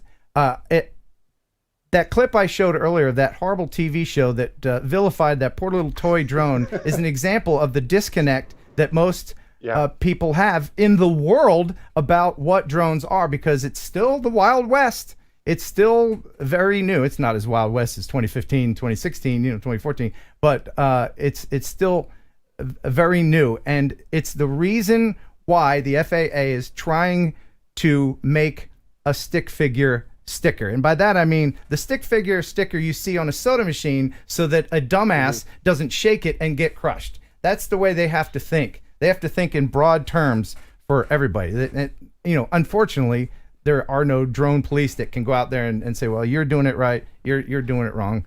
Or, But how smart are the FAA? They cannot actually tell the difference between something like a Phantom or a Mavic with GPS that anyone can buy from a shop and fly without any training, and a freestyle drone which has no GPS. And if you try and fly it without training, you just crash into the ground. Even after training, I still crash into the ground. These are two totally different craft with totally different use cases, totally different risk profiles. But the FAA says there's no difference. You're covered by exactly and most the same. importantly, a very different barrier to entry. I think one person that goes to Best Buy and buys this drone, they are they're the type of person that might not know what the hell they're doing and just go fly over an airport. By the time, go to the freestyle bookend, by the time that you've put together your carbon fiber plates, soldered up an ESC, figured out what the heck Betaflight is, you probably don't want to be doing stupid stuff, and you've gone through the fire. It's not common knowledge yet. When automobiles first came out, people are confused about where they can go, how fast they can go, the speed limit, where to stop, what side of the road to drive on even. So I don't know how many years that took to regulate that, but it's just common knowledge now. But drones are not common knowledge. I think if you look now, I think everyone knows what drones are. I mean, it's in the media all the time that we're trying to knock down helicopters and peer in people's windows. Oh yeah, so everyone knows what a drone is. Yeah. But one of the best things our community can do is to raise or improve the profile of drones. But we don't seem to be putting a lot of effort into that. Every time there's a story in this country which paints a drone in a bad light, I write to the editor. I correct all the misinformation and things, and sometimes it works, sometimes I'm ignored, but we all must be doing that. So every time we see a drone story which is ridiculous, like that one on that TV series that Ken showed earlier, everyone needs to write to that television broadcaster and say, this is rubbish. And if they get 5,000 letters about it, or emails, they might start rethinking how they portray these things. Yeah. Kenji, welcome back. I'm back. I actually updated Skype, and hopefully it'll stick around. Okay. But it looks like I missed some pretty good conversation. But no, it's been crap. It's been terrible. Get the gist of it. One thing that I want to mention is that there's a certain arc that new technology sort of follows, and it's a fear cycle. So it starts with it's a new technology, neat, whatever, and then the fear kicks in. It happened with Kodak cameras a long, long time ago. It happened with cell phone cameras when they first came out. Do you remember? If you guys are old enough, people were freaking out. Oh, they're going to take pictures in the locker room. There's going to be upskirts everywhere and all that stuff. But guess what? Everybody started using it, and it's like every day. And I think we're still in that fear period. So you're seeing a lot of legislators and whatever still freaking out about it. But I think as it becomes more and more common, people understand the good uses that you can use drones for. Even delivery. I know they're evil. They want certain things, but once it becomes more commonplace like that, it's going to fade into the background. Nobody's going to care. Well, let me. Do you really think, Kenji, that there are going to be drones delivering pizzas flying over urban and suburban areas? That's exactly rubbish. It's just not going to happen. I'm so glad you agree with me, Bruce. So glad you agree with me. You know that. I've said it all the time. There's no freaking way I'm going to get my tube socks ordered from some drone that's going to land in my yard. It's not going to happen. It's not practical. Never. You think about like never. You're never going to land a rocket. Are you kidding me? No. You cannot do it. Everyone at NASA said you can't. Never. No one knows better than freaking NASA. Just because you can do something doesn't mean it will. The physics of it. This is about the economics of it. They will never be economical. Who wants drone delivery? Oh, you can't have a drone delivery. It's because you're still thinking lithium polymer. Just wait for supercapacitors. It's over. No. Supercaps don't have the ability to do. Do you remember? It's a physical limitation. Do you guys remember? Do you We guys had a remember situation where phones on drones are being planes? Do vilified. you remember What's gonna happen telephones? when these companies start delivering stuff over our heads? If this fear thing is going to be there, it's going to shoot down Amazon. Already in Australia, when Google did trials, people objected because just the noise alone. So the trouble is that the hobby is being vilified, but I think a lot of the commercial operators don't realize that this vilification is going to transfer over to when they want to actually start using them to make money. People are going to say, no, these are evil, dangerous. They're spying on my daughter in the bedroom. I don't care if Amazon's running it or it's some kid down the block. We don't trust them. We don't want them in the skies over our heads. And that's another reason why it's going to be a long way off before we see a large-scale commercial use of drones in urban or suburban areas. Yeah, there will be drone delivery in urban areas, but you're not going to send tube socks from the Amazon Central out into an urban area, especially in, dare I say, in Kentucky, where some idiot's going to shoot that thing down, by golly. You're over my property, and I don't care what the government says. You can get out of my business. Boom. But have you noticed, Ken, that the companies that are all out there vying for this, we've got Google. Google is a service company. We've got Amazon. Amazon is a service company. It makes most of its money from Amazon Web Services and providing services to people. They are not going to be delivering stuff by drone.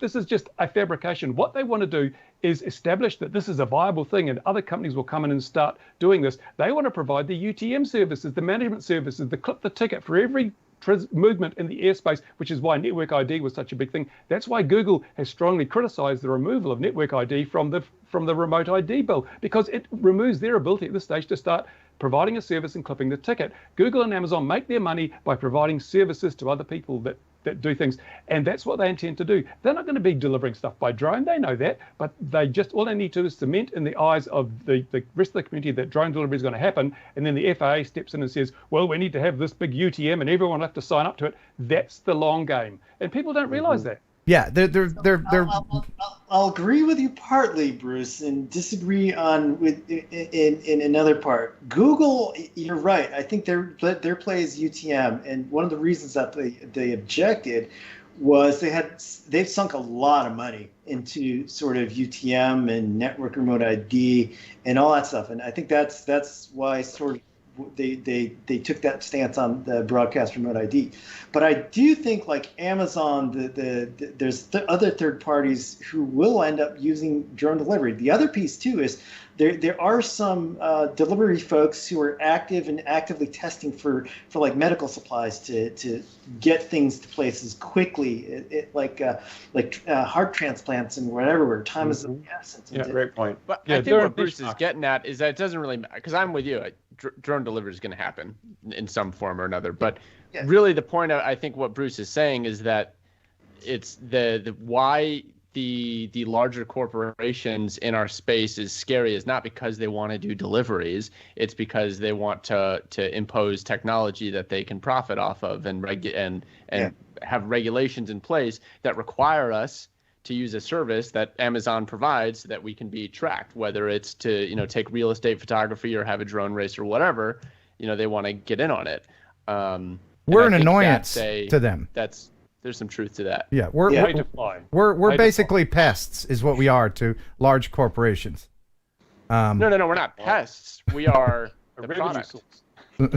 Yeah, it's pay to fly. They want a pay to fly situation. Now, and Bruce, that's absolutely right, because the director of aviation in Oregon, who was a buddy of mine before he retired, that was one of his biggest fears when he saw an ad from one of these large companies or a presentation. He was afraid that it would end up with the privatization of airspace, which is really the common good for all of us. And that what your comment right there, Bruce, really strikes home. Do we really want to be in a situation where we have to pay to play? I don't want to go there. It's a public resource, and we should be able to access it. And if it's for safety, sure, yeah. I've seen. I'm pretty old. Don't let these youthful good looks fool you. I've been around a while, and I've seen it happen so many times. What governments do is they take away your freedoms, and then they sell them back to you as privileges. Wow. Well, we're going to talk a little bit more about the technology involved with remote ID in just a minute. I wanted to stop and get with Jason real quick. Do we have any questions from the chat? A lot of people are asking more about UTM. That's been a buzzword for quite some time. So if they want to elaborate more on UTM and how Amazon and Google are pushing for that and what that really means, and I'll find a few more for you. All right. Vic? Vic, do you want to get the Cliff Notes, or do you want me to take that one? Is Vic still there? I'm here. Okay. I'm here. UTM is in concept. It's people are working on it. It is going to happen in one way or another. It's just at what depth will it be, basically, at this point. By the way, people are asking what UTM is. Oh, unmanned traffic management. Okay. It's basically the highway department of the sky, I think, is probably a good way to put that. Kenji's a lot more knowledgeable about this than I am. Yeah. So just think of like air traffic control for the air, and that's what it really is. It's to manage a system to manage unmanned traffic in the national airspace. So that happens electronically. There's a couple ways it can work. There's thoughts of using it as pre-planning. So what these big unmanned service providers, they talk to each other. The big companies share their flight plans so they don't run into each other. They want to use it so that unmanned aircraft that are autonomous don't crash into each other, sort of last minute collision prevention, that sort of thing.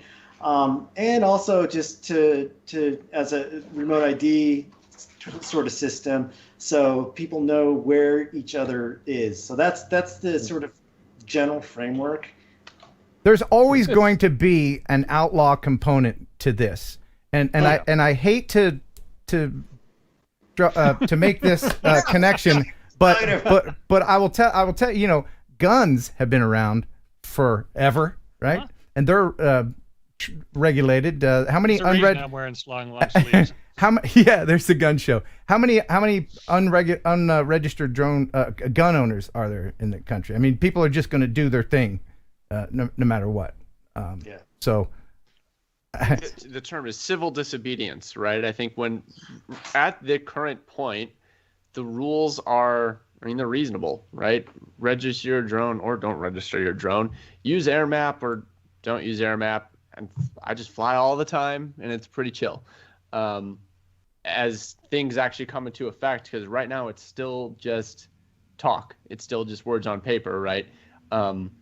It'll actually show what are reasonably followable rules and what just falls under civil disobedience. And when there's actual legal case, when someone actually gets taken to court because they were flying FPV under the tree canopy, that's when anything will actually mean anything.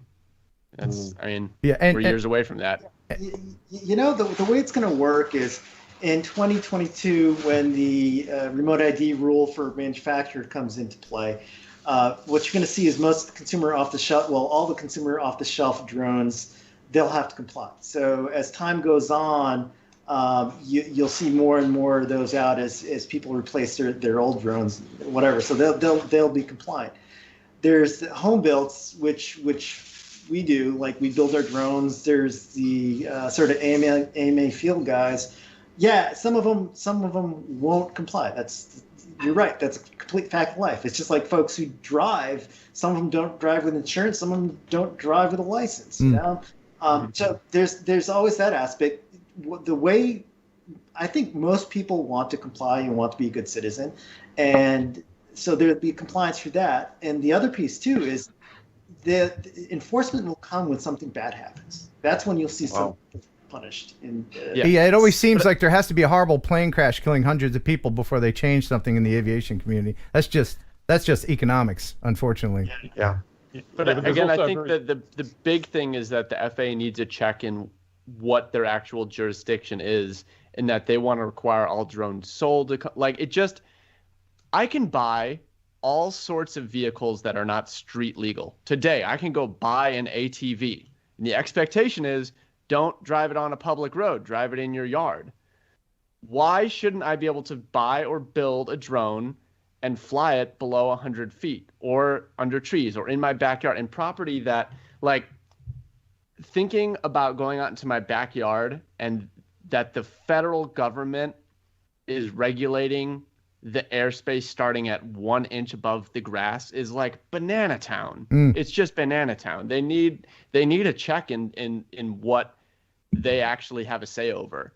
It's more work. They're going to prevent all sale of non-compliant drones. I mean, how can you even do that? You can't make a blanket thing. You just can't. It's hard. It's a lot more work to make these different applications of the rules. You know, that I agree with you, Drew, but that also works to our favor too. You've seen here in Florida, the city of Orlando tried to just outlaw all drones within city limits. That went away. Exactly. All that. But it was a thing for like a month. It was. But that's the thing where it's just like, hey, you don't regulate, 1 foot above. As soon as we're in the air, city of Orlando, that's not your air. I'm sorry, that's the FAA's air. So your argument can work both ways for us. So we have to find that happy medium. I'm kind of at odds with most people in the community, and I know the FPVFC, they disagree with me on this, but personally, I would rather argue with Orlando than Washington, D.C. because we won Orlando. This already happened. So if you want to use that argument works against you. Orlando said no drones anywhere, and it took about a month for them to be like, okay, sorry. Because it became federal. I can argue with Orlando. I can argue with Detroit. I can argue with Cleveland. But like, I'm going to argue with Washington, D.C. Well, remember, though, the argument that won Orlando was you don't have control. It was the federal government has control of that. That's what won the argument in Orlando. We're going to do the same thing in New Mexico. That just dropped last week. So that's the things that, again, you're right. It's double-edged. Go about it. It's double-edged But still, sword. right now we're fighting a federal agency, and it's one big. I guess it's just what's more manageable: one giant fight with the FAA, or a bunch of smaller fights with local municipalities. I get where you're coming from. I just think the concept, from just a conceptual standpoint, that the federal government is regulating this far above the ground of my driveway. And that's so we don't get the patchwork of rules. And that's exactly what it is. Are they all right? No, that's not the point. That's not my argument. But the argument is we don't have to fight every single small state, municipality, whatever. We can use that federal preemption argument pretty much to shut them down. And if that goes away, FAA says 200 feet's not ours, every single town and city and municipality and homeowners association, it is how you win the fight. You want to put your faith in the federal government? I will win the fight the best way I can.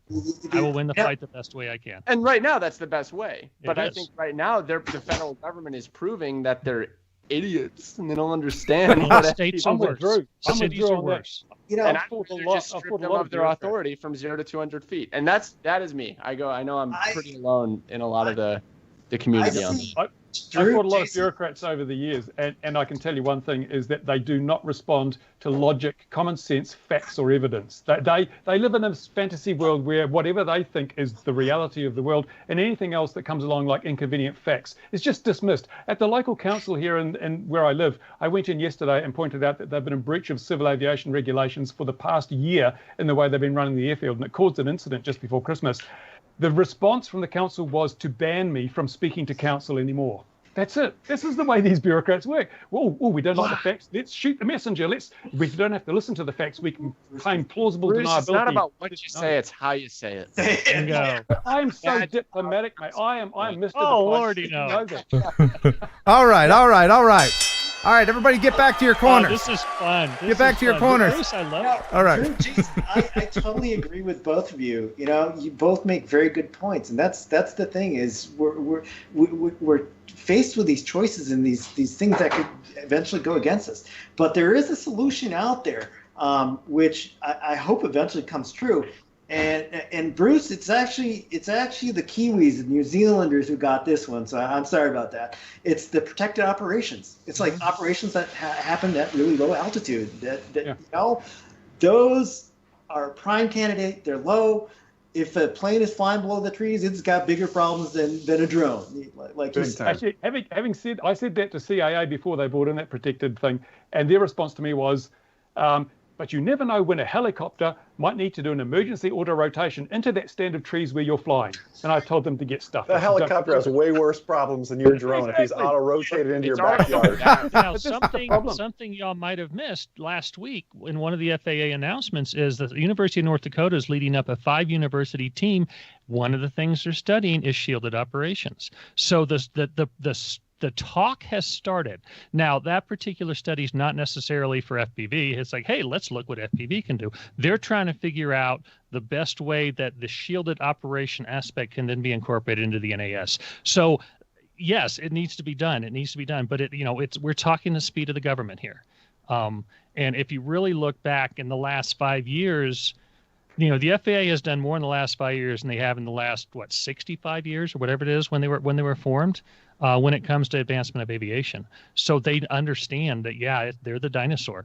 They understand that, but they're working on it. I got to tell you, and again, I'm not defending the government because they do horrible things sometimes, but everyone, without exception, that I've met in person and all the dealings I've had with the FAA have been positive. They're just normal people. Collectively, maybe they're evil, but individually, my local FSDO people, they're pretty cool. And they're trying to help. But again, their hands are tied. And I think, Jason, you'll agree with this, that your local FSDO and all these individuals again, there's no police.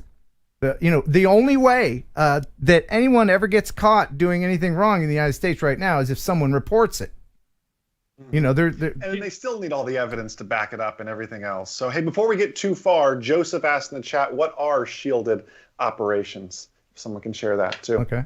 Since we have it here, I can explain. Basically, what it means is that you're flying in an environment where there is no chance of encountering manned aviation. So that in New Zealand is defined as flying lower than the height of the tallest structure within 100 meters, which is about 109 yards or something. So it means basically that you're flying perhaps next to a building, next to a tree, within a courtyard or something, so that there's not going to be a plane come along and get in the way. So it's a very simple. Does that also count for the ground? So within 100 meters of the ground, in an open field? So there has to be a tree, right? There has to be some object. In fact, there's two aspects to the one in New Zealand. Initially, they just said there had to be a shield, which was a tree or a flagpole or a building or something. But then they added something called a barrier. So because under the shielded operations, you can fly right alongside an airfield. You can fly next to a runway, but there must be a barrier. So you must have, if you're flying that close, there has to be something like a fence, so that if you lose control and your drone drifts, as freestyle drones do, you lose control, they just drift gently with the wind. So Drew, you can do some proximity flying next to the airport chain link fence. Let's go. Right, man.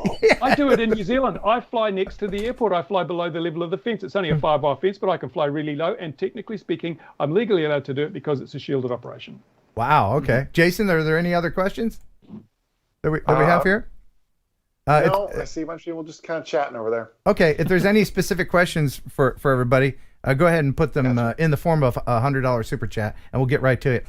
You're splitting that, right? Yeah, of course. Ken's right.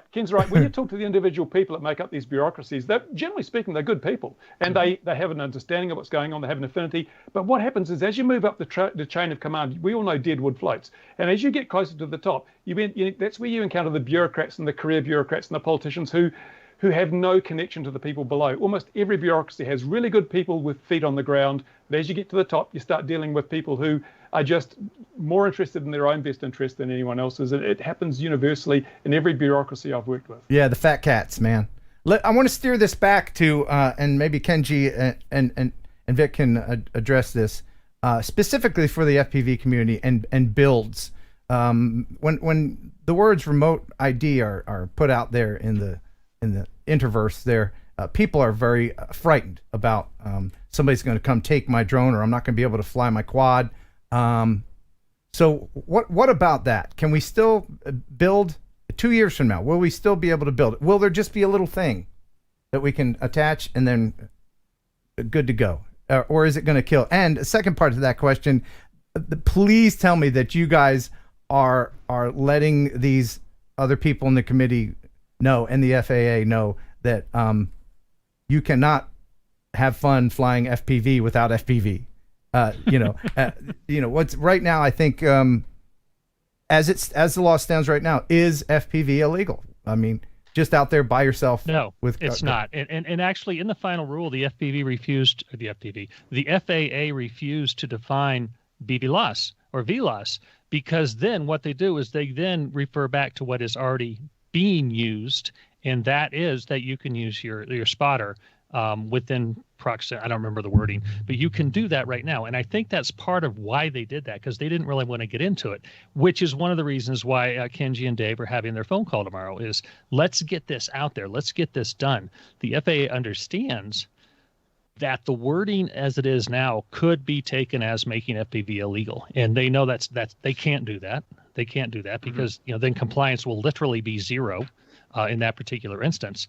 And they're not out to shut down anything. Even Bruce, even when Bruce says that, that's true. They're not out there to shut anything down. Do they want to regulate it? Yeah, probably too much. Well, not even probably. I think they do want to regulate it too much. But that's why they have the DAC. If they listen to it, yeah, that's great. As far as the technical aspects of RID, the standard's just going to be how it comes from the factory. The other part will be the module aspect of it, and I'll let Kenji do that one. Yeah, so there's a couple things with building drones. There's a home-built exception. So what that does is it's for drones that are built for complete hobby, whatever, just for recreational purposes and doing that for fun. And you can slap a module on that. And that's going to consist of a Bluetooth or Wi-Fi and then a GPS module. So that's what it's going to consist of. And as technology goes, that Bluetooth, Wi-Fi, and GPS have gotten smaller and smaller and smaller. So that's a good thing. I wasn't too jazzed about the fact that it's going to require GPS because that's more weight and all that stuff. But that's sort of what you're looking at for a lot of your home builds. Or you can fly it at FRIA, which is don't forget the self-diagnostics on that module. It has to be able to. The module won't turn the drone off. The module system doesn't turn the drone off. It's just the standard system. It must report a fault if it's unable to broadcast. Then it's up to you. Then we get to be adults and decide whether or not to fly. Yeah. Yeah, but does the module itself? Hey, Bruce, you were just saying break the rules. So. I would never break the rules, mate. Not me. No, the module does not shut the drone down. Yeah. All the module does the drone down. I'm not talking about that. I'm saying if the remote ID is for some reason not broadcasting, then the operator must be made aware of that by the remote ID device. May not fly without an operative. So you've got to have a blinky red light. Yeah, you've got to have that self-diagnostic as part of the module, which means extra weight because obviously you need to determine whether it's actually transmitting and whether the data it's transmitting is valid. So that's extra circuitry on the remote ID device. Well, not such just a a little small amount. I mean, a blinky. The weight issue shouldn't be part of the argument. I mean, that's minuscule. There's so many different things to complain about. Yeah. I just think we need to focus on the things that matter the most. Argue for shielded operations. That should be getting the most attention. Arguing whether or not the remote ID module, whatever it is, because we still don't have any technical specifications, has to have a blinky red light. Who cares? We'll get to that because there's no specs around that. Yeah. The other one that we'd like to see is the notify and fly. So if you can just log into an app and say, hey, I'm flying here at this time, at this altitude or whatever, I think that should be good enough because guess what? The security folks, if they need to know what's going on, it's I'm flying here at this time. It's Well, and we have data on that because air services like AirMap, Kitty Hawk, those are already usable. Yeah, I regularly use AirMap to fly in controlled airspace. I live very close to an airport and I fly to school down the street, and I can only get authorization up to 50 feet. But it happens automatically. I want to fly here, and it says, okay, boom, text message from the FAA. Yeah, you can fly up to 50 feet. And again, with FPV, I do not need to fly over 50 feet to have a good time. So I'm chilling. So I'm we're using this we're using this system already, and we're proving it in America. So I think that's something that really needs to be pushed for. You know what, Drew? That as an option. I think that what the FAA and the government want is a passive system where you don't have to count on responsible flyers to do that. Yeah, of course. But I think that's what I'm saying is we need to fight that. We need to fight and say that, listen, we've got as you say, a passive system in place. It's working. There are, we've got data that's from this actual country. Let's continue to use this system. Yeah, if it ain't broke, don't fix it. Right. Up to a certain altitude, right? Dude, I only need 100 feet. Right. I'm chilling. So, yeah, this is quite a lot to think about, but I have to ask this question. Is the Drone Advisory Committee a placebo? Will they actually listen to you? Let's hope so. They have in the past. Now, they didn't listen to everything in RID, and the people on the RID ARC were not happy about it. ARC is the Aviation Rulemaking Committee. Some of the other stuff they have listened to, I was on one of the task groups that dealt with waivers, and they listened to us on that. But yeah, like you said, we're the A stands for advisory, not adversary, but advisory. Yeah. So that's what, it's the spirit of cooperation with everybody on the board or on the committee. And will they listen? I'm going in with the fact. I'm just going with the attitude that they will. Can you go in with a gun? Make them listen? Probably not. No. I'm gonna go with a big hard no on that one. Okay. I'm just so pleased that all the bad actors will actually be fitting a remote ID to their craft before they commit atrocities. Well, it's not designed to keep you from being stupid, because stupid people have money. So that's why. You're right. What's really important on the DAC is to actually be involved, and it's involvement in the task groups which do the actual work, where people can make a real impact in terms of the final product and the recommendations that come out of the DAC. And the FAA does listen to the DAC, and we see that in a bunch of documents, including, for example, UTM ConOps 2.0 and all those sort of documents that sort of guide the FAA. So I think Vic and I are going to be a little bit different, because you watch a DAC meeting and it's usually you can fall asleep. It's like, but we're committed to actually asking questions and being involved and making sure that people understand it's just not a rubber stamp. There's we need to keep people accountable and making sure that they're doing the job of representing their constituencies. Because you see a lot of people just saying, oh, the people on the DAC are awesome. No, you need to ask questions about the subject matter that they're discussing. So you'll see that from us.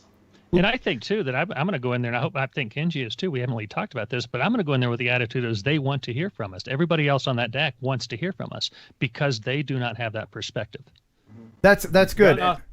Ask them for a copy of the risk assessment on which these regulations are based, because you need that. No, seriously, because I understand what you're saying. Without a risk assessment is a lunatic. And if you can maybe don't follow Bruce's advice, because he gets thrown out of government meetings. Yeah, he's not allowed to talk anymore. But Bruce, you and I have the opportunity here to talk to people that can conduct themselves without getting thrown out of a government agency. And I think that still good people anyway. I think the most useful thing we could do is boil down to, what are the things you and I are purely a hobbyist. I mean, I guess you could say I do the business side, but the point is, we have the opportunity to say, look, what guys, DAC members that we're lucky enough to be on a call with, what are the three most important things that we as the FPV community would want you to fight for? I would say, without a doubt, number one would be a shielded operations clause. That's like wish list numero uno. But like what are really the three things that we as a community could hope that the FAA could advocate for us? And I'm just one voice of many, but I think shielded operations would be number one. Would you agree with that, Bruce? What would you say is number two or number three? Certainly, it's probably important for you guys in the USA. The other thing I think too is to categorize. In aviation, full-size aviation, you don't say airplane and talk about all the airplanes that are there. You have categories, you have classifications depending on the risk profile of an aircraft and of all the requirements. But as far as the FAA is concerned, drone's a drone is a drone. Whether it's a GPS-guided flight with no skill drone, or a freestyle recreational drone, or a racing drone, or it's a old oily nitro trainer flying in circles, they are all exactly the same to the FAA. They need to transfer their strategy for dealing with manned aviation to unmanned aviation by saying, well, they're not all equal. They don't have the same risk profile. Therefore, perhaps we don't need the same rules for each drone to be identical. We should bear in mind that people flying freestyle drones are not going to be doing the same things or even able to do the same things that's people flying a Mavic or a Phantom 4. Let's look at the historical data, the incidents we've had. How many airports have been strafed by quarter-scale Spitfires with gas motors and people flying with full-channel radio control systems? None. It is the DJI Phantom camera drone users who are untrained, unskilled, and unaware of the rules. They're the problem, people. So let's give the others a bit more slack. What's the ask here? You know, I think jump ahead, right? So risk profiles are a way to prove an ask, right? So what's the ask? That certain weight limits should be treated differently, certain sizes should be treated differently. What's the real ask? And then you can use these risk profiles to prove the validity of the ask. Give them the freedom. Ask that the rules be proportional to the risk associated with different types of unmanned aerial vehicles. Yeah, but jump ahead. Paint me, what does that look like? You know, how would you divide it up? Would you divide it up by weight? Would you divide it by size? Well, look to overseas. In Europe, they've divided it up by weight. They've also divided it up by capability. There are a number of ways. And I say, get them to look to other regulators, because why do you need to reinvent the wheel? There are some really good rules out there, and this sort of, you know, look at what other countries have done. This is the shielded operation, for example, as we're talking about. New Zealand invented that. Look to New Zealand, copy that. When it comes to categorization and matching rules to risk, look to the EU. I'm not totally happy with their rules, but at least they make sense. Mm-hmm. You're preaching to the choir, man. That's pretty open-ended, though. I think. Yeah, but you guys have to bring it. I think that you're smart, Bruce. I think that you could take it a step further for all the complaining you've done, and maybe complaining. Propose something, right? Say I as Bruce believe that 250 should be whatever the hell I want, and under a pound should be give me 100 feet, and above that is something, right? But you're just kind of saying, hey, they need to do this, but like help us out. How do you think it could be divided up specifically? You can't make up the categories on the fly in this short amount of time. Oh no, I'm not saying do it now, but let's meet again. Let's work on this. Well, let's go the other way and say, let's go the other way and say, copy Canada.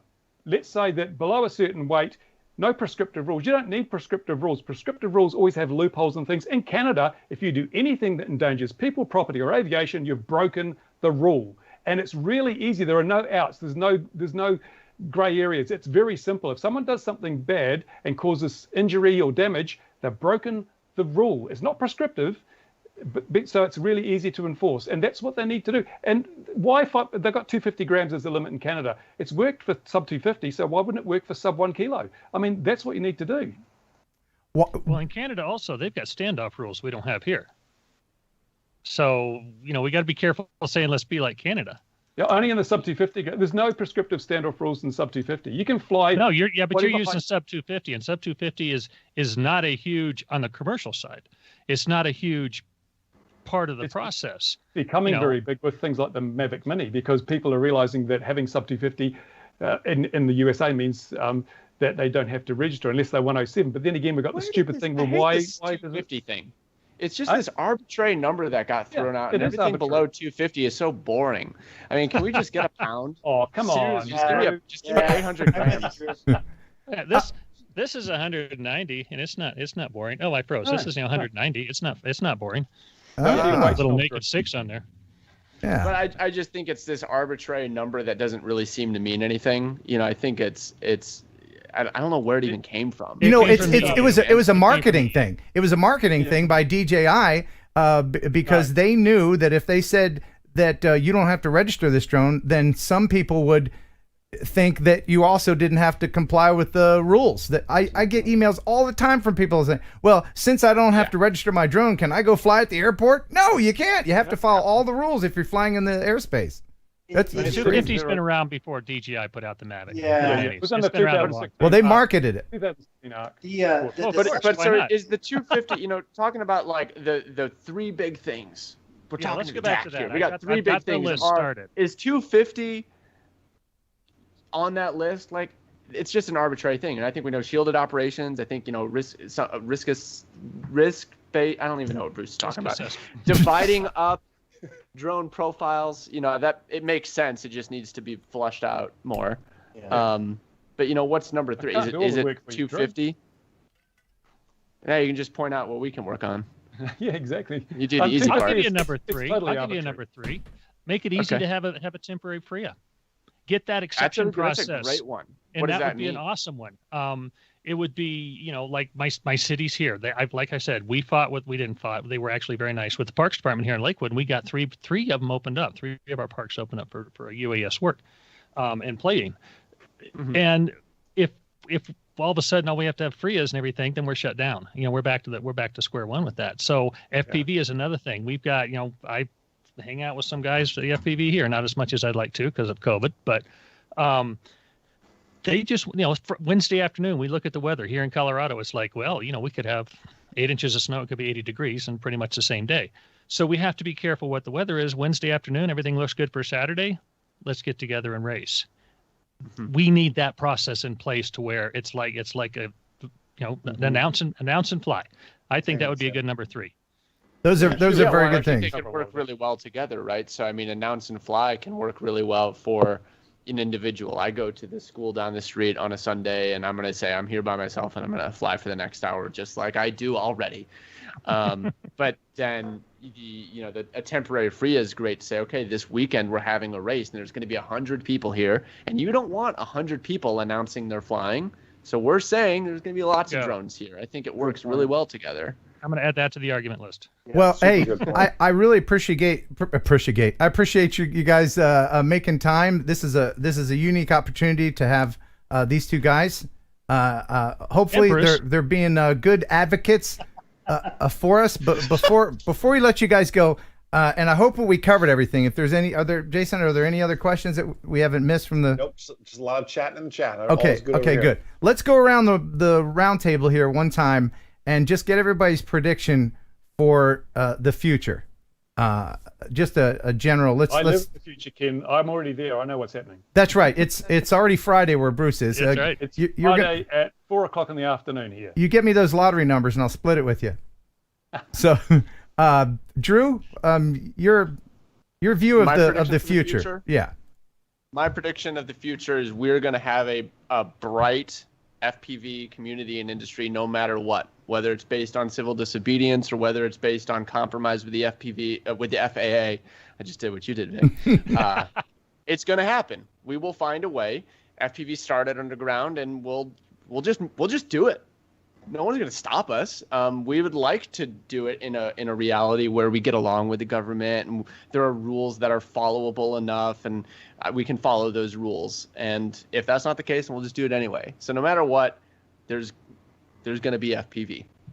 We open Pandora's box. FPV is out in the world. It's going to happen forever. Yeah, that's good. Let's go to Vic. Oh gosh, I think 32 months from now, we're going to look back and say, we had a lot of worry about a whole lot of stuff that didn't need to be worried about. I think it's going to work out. I'm an optimist by default, and so maybe that's maybe I'm being too optimistic. But I think it's all going to work out. I think we're going to find the compromises we need, just like Drew said, and it's not going to be as bad as we think it is. We'll pull this up on our little 3-inch computers that we'll be having in 3 years. And look at it and say, you know what? We were worried a little bit too much, but that doesn't mean we need to let our guard down. And Kenji? So my prediction is there'll be flying cars. Jetpacks. Yeah. But in all seriousness, one thing I want to say before we signed off was I want to encourage everybody in the FPV community to get involved. And what that means is getting involved at your local level, talking to your city councilors, talking to your parks folks, and just get to know them and just share your passion about what you do with them and help shape sort of the policies that happen at the local level. I can't tell you how much of an impact that has. Mm-hmm. Testify, go to city council meetings, go to your state government areas, or actually when they have legislature in session, if they have some UAS regulations coming on. Just get involved, because without you, I mean, we can talk all we want. That's where the rubber hits the road and where we can make a difference. So I'm just going to make that ask of everybody that's listening in. Okay, good. And let's go to Jason and get your prediction for the future, sir. Ken, I'm going to order you tube socks, and I'm going to make sure a drone delivers them personally when there is drone delivery. Yeah. I want you to film the whole process. No, seriously, I love the optimism from everybody. I think we'll be fighting about something different in 24 months. So I think it really is. This will all be a thing of the past. The buzzwords to watch out for, we've been saying this for a long time, is UTM. Watch for UTM. It could be really great. It could be really ugly. I think there's a world where we can have the Amazons of the world playing in UTM, and we can be playing in shielded operations as well, and everybody can get along and play nice. But I'm optimistic about everything. And now, last but not least, Mr. Sunshine to leave us with on an upbeat note. Yeah. Yes, yeah. I agree with Kenji. Everyone's got to be involved. Everyone has to stand up and be heard, because the only failure is to never have tried to make sure that things go properly. But I also believe that drone delivery will be a very common thing. It'll be far more common than anyone believes, but it's not going to happen in the skies above our heads. It's going to happen on the roads. When you order something from Amazon, it will be delivered by drone, but what will happen, you'll be sitting there in your office or your home, your phone will go and it'll says, delivery in 5 minutes, this is your PIN code. You will go out to the sidewalk. A unmanned vehicle driving along the road will pull up outside. It's loaded with hundreds of packages. If it breaks down, it just stops. It doesn't fall from the sky. It's very cheap to run, and people don't steal it for the parts. So it will pull up outside your house or your office, your key and your PIN number, a little door will open, there's your package, and then it will go on to its next delivery. That is the future of drone delivery in urban and suburban areas. So what that means is all these people that are currently pouring huge amounts of money into the flying drone delivery industry are going to wake up and realize, oh, there is actually no profit in this. Remember with the .com crash of 2000 when people suddenly realized, well, this internet isn't paved with gold and everything collapsed. That's what's going to happen with the flying drone delivery industry. And that means that all these grand plans that the FAA has made and all these companies are gearing up, they're going to realize the return on investment is not what they were promised. There'll be a huge retraction from that particular part of the drone thing, and the airspace will be freed up because the skies above our heads will not be clouded with drones. The sunlight won't be blocked by masses of drones. It'll be the little things wheeling around the streets in perfect safety. We don't have to worry about them falling on our heads because they're on the road. That's what will happen. So at that stage, we'll see a winding back of the rules. As Ken said, when cars first came out, you had to have a man walking in front of it with a red flag because it was such a dangerous thing. And in fact, when you approached an intersection, you had to fire a gun in the air from 100 yards away to warn horses and carriages that you were coming. And that's the situation we're at now. We've got all these rules and regulations for no risk, and eventually, when they finally do a risk assessment, when someone wakes up in the FAA and realizes, oh my goodness, we look like fools, we better do a risk assessment, then they'll say, oh, we've kind of overreacted here. We need to wind things back a bit. And then, as has been said, we'll end up with the ability to fly our toys. And we're talking about toys, people. These are not guns. These are not 2-ton automobiles traveling with enough kinetic energy to kill hundreds in one swoop. These are toys. They're not dangerous. They're intrinsically one of the safest things on the planet, proven by 10 years of historical evidence. Finally, we'll see some normality and some rationality return to the world, and everyone will be laughing at the Americans and how silly they were with remote ID. Bruce Stradamus. Thank you, sir. Hey, do you guys have just like one more minute? You want to do something fun? Let's play Would You Ride It? This is a contraption, a manned contraption test flight. It's called the Jetson 1. So let me know in the chat and panel, would you ride it? This is being tested without a person in it, but and it's not an acro, Drew. I don't think it is. But would you ride that? Yeah. Would you ride that if you were in control? Drew, would you ride that? If I was in control? Yeah, if you had the controls on board. Maybe. Maybe. I wouldn't go more than like 5 feet. Yeah. Nah, maybe not that. Like I'd hover it and be like, oh God, I'm doing it, set her down. Right. Like if I had the opportunity, like, come on, that's sick. I might do it over water. Yeah. Vic, what do you think? Would you ride that thing? Hell no. Yeah. Yeah. All right, I'm with you. Kenji, what do you think? Yes. You would? Yes. Over water. Oh, yes, over water. Absolutely. Bruce, what do you think? I can't swim, so I wouldn't do it over water. And honestly, if you've seen me fly a drone, there's no way I'd get in one of those. Yeah, good point on that. Jason, what do you think about that? Would you ride that thing? Yeah, I'd fly it as long as I kept it low. But over water is not smart because you have to egress out of that thing after you crash, and that looks pretty tight, Ken. And last time I saw you, you weren't very flexible. That's true. That'd be like riding an anchor, wouldn't it? Exactly. Awesome. Well, guys, this has been truly amazing. Vic and Kenji, please go forth and be good representatives of all of us. We're counting on you. Drop me an email, you guys. I'd like to stay in touch on a regular basis and see how things are going and criticize you at regular intervals. Oh, go for it. Go for it. Awesome. Constructive criticism, though. Exactly. Constructive criticism. There you go. Thank you so much for being on the round table tonight, you guys. I appreciate it. Thank you for inviting us. All right. See ya. Thanks for having All right. Fly safe. All right. Bye-bye. Well, how about that? Was that fun or what? I'm taking notes over here. Like, my mind's blown a little bit, Ken. That was some good stuff. You guys are Orion. Thanks, man. Super cool. Thanks, buddy. He was still there. He was cool. hiding out. Awesome. Super cool. Yeah. All right. Well, the show is a little long, of course, as I you know what? predicted. It's all good. Jason, do you still have time? You're a young man. You can stay up for a little bit. I am young. I don't need as much beauty rest as you do or anything like that. So it's all good. Okay. I think is that you, Kenji? Are you back? Yeah. Did you? You kicked me out. I was like, what? Oh, did you have something to say? No, I just want to say thank you for the opportunity. Oh, thank you. To be able to speak to everybody, and you're a rock star, Ken, and hope to be on again with all of you. Absolutely. You're welcome anytime. Any of you guys. All right. All right. See you, bud. Okay. All right. Bye. Mm-hmm. Cool, man. I did not think that Wirecast would be able to handle that. It worked. It looked good. It didn't do the wire scaling and everything else and all that. I was really impressed with you.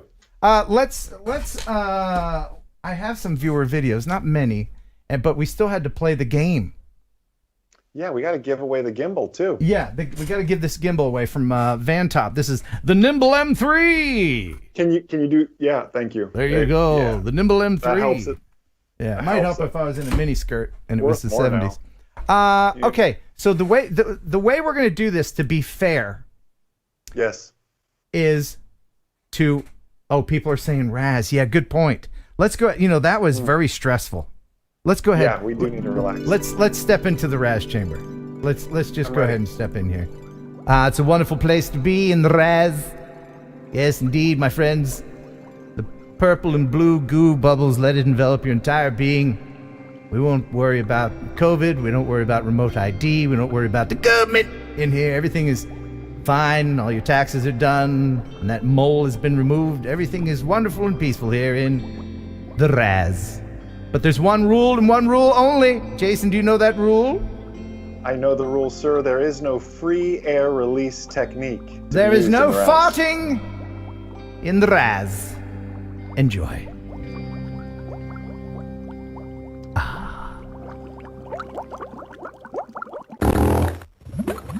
Carl's Corner? You dirty bird, you farted in the Raz. Shaming you, Carl's Corner. You knew the rules, buddy. The hell's wrong with you? Love it. I should have kept Drew on because I wanted to share this amazing video from him. Yeah, this is on Rotor Riot channel. There's links to everybody in the description, by the way. This is his FPV freestyle video of the year, Rampage 2021. This is just a short clip. To see the whole thing, there's a link in the description, but this is truly amazing. Check this out. Ultimate gauntlet of Rampage. You see that little hole in the tube over there? You're gonna enter through there. You're gonna fly all the way down the tube. You're gonna take a right angle. Then you're actually gonna be flying underground, under the road here. The tube goes under the road. Then you see where that other tube pops up? That's connected. So you go under, you go up, and then you take another 90 degree into the building. Well, I have a flashlight. I may be able to strap to the... I can get in. I can fly through there. I just, if I can't see, then I can't do it. Is that... Where are you? Oh, I can see. In the corner. Watch this. He's in the pipe. Yeah, he made it past the corner. He went underground. Oh my How would you even retrieve that if... Yeah. Look at this. There's the up. There's the up. There's a ladder you can follow. Oh my god. Oh my god. What's happening? Oh my god. What's happening? Wow. How about that, huh? That was freaking amazing. Whoa. They do some really fun things at Rotor Riot. I think they were tracking skeet with their FPV quads. Whoa. Yeah. Now, Jason, have you made any headway with FPV? No, sir, I haven't. Not as much as I'd like to. If the FAA had stopped making new rules and regulations, I could stop filming videos and start flying a little bit more than I'd like to. Oh, you know, you and I are about the same skill set right now. With FPV? Yeah, which nah, isn't much. nah. I got you beat, No, buddy. you've improved? Oh my You've goodness! improved? There is a moment where it clicks. I don't Yes. even think about yaw. Or I'm just like I am one with the machine now. I swear I am. No way. Yeah, I mean I'm no can't Drew. wait. I'm no Rotor What do you- Riot guy. Still the Cinewhoop, or what are you flying? Yeah? This is a 5-inch. This is the Super G frame. That well, let me show you when I wasn't before the click. This is this is me flying this quad pre-click. Check this out. Okay. This is what's known as a bandle, an abandoned structure. This is in Birmingham, Alabama. And I've since installed a digital VTX on this. So, but I was going way too fast. Here we go. Watch this. Oh. Right into the pole. Here it is again. That noise gives me nightmares. How expensive was that? Well, let's see. You didn't total it. I broke a GoPro session. These are not easy to find anymore. So that's Nope, gone. they're not. Yeah, no, there's no fixing that. And the battery was gone. So the only thing left is the frame. Everything is replaced. Oh, So, frame survived. but I'm going to St. Louis tomorrow to fly this and to do some stuff with my car. If there's anybody in St. Louis that want to hang out while my car is being worked on and fly somewhere, I know what you're saying. Fly the Arch. Can't do it. It's a national trouble. A park It's a now. national park, basically. Yeah. Yeah, national monument. Yeah. Do you know I flew the Arch 2 days before it became restricted? No, I didn't know that. I might have been one of the last to get drone footage close up and fly through the Arch and everything. That's pretty cool. Yeah. That's really cool. So, all right. Where was I? Oh, we were going to play a game. Oh, yeah? All right. So, you're going to play against the chat. And the way we did it with Kelly, just to be fair, you're going to type your answer into the chat. Okay. So that, we know who answers first. And in the chat, make sure that you're in live chat so that you're not missing it. So I can chat? Yeah. So let's go over. Actually, I'm gonna use a whole separate computer. I'm gonna type from Magda's computer over here. Use a whole separate computer. Okay, good. When you see me come up as a pretty lady avatar. Oh, what? Me. Yeah. So what is your username? It's under Magda Retort. Hi, it's me, Jason. Bam, there I am. All right. Oh, okay. I'll make you a moderator if I can. It's going so fast. I don't know if you can while we're live. My Remote Pilot 101 is, but I have it on LastPass and everything else, and that's not on this other computer. So yeah, let me make you a moderator so I can kind of pick you out. All right. Nope, wrong person. Type again. No. I froze it. I'm making too many moderators. How am I doing? No. I got it. I'm sorry. I got to do this now, you guys. I'll just be honest. Don't worry. Here's Jason with a joke. Yeah. So, the first time Ken and I went to go see the movie 50 Shades of Grey together, he just showed me a picture of his hair.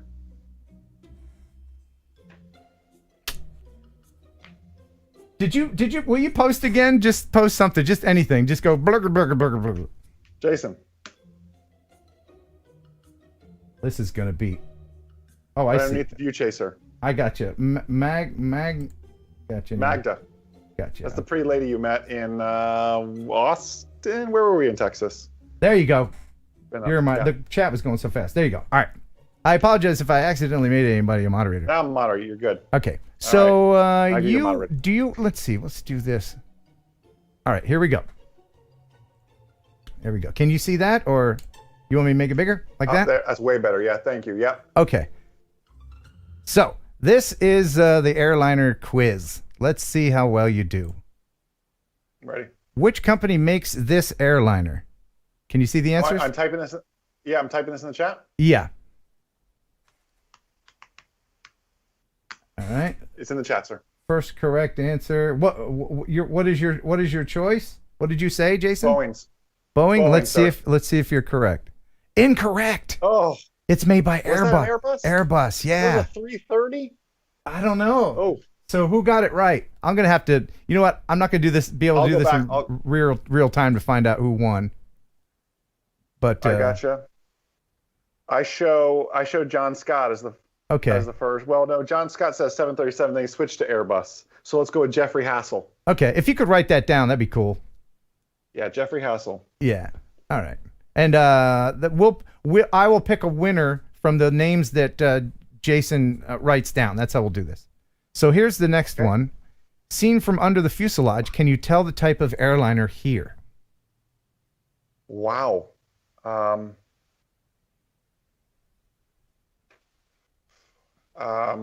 you want to put it in the chat?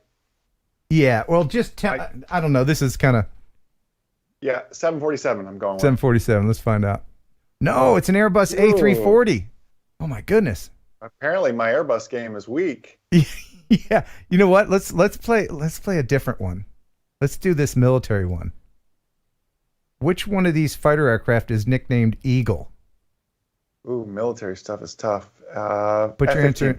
Okay. F-15, you say? Yeah. Okay, we're gonna this. You know what? In an effort to be fair, I'll just pick from those who have been answering, just anybody, because this is. I did not think this through. Let's see. That's okay. Check answer. I want to be fair to everybody. I want to be like, well, I got it before him. So correct on that one.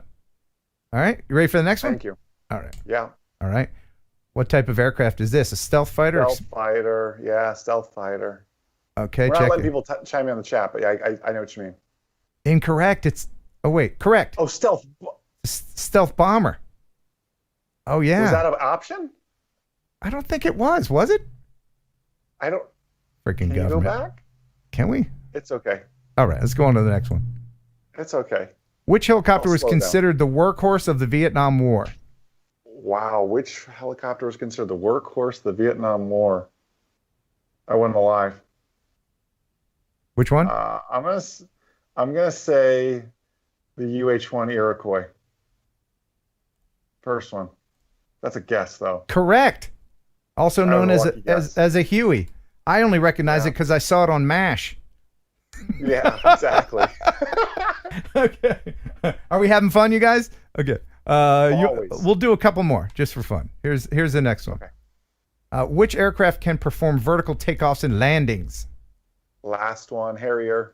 Yeah, I can tell you that's right even before they tell me. Yeah. Yeah. Mhm. Have you ever seen one of those in person? Never. Well, on the ground. Never like actually being demonstrated in the air. Yeah, they're pretty cool, man. All right. We'll do 3 more. Which one of these aircraft is still in service today? Ooh, that's a good question. It's a really good question. I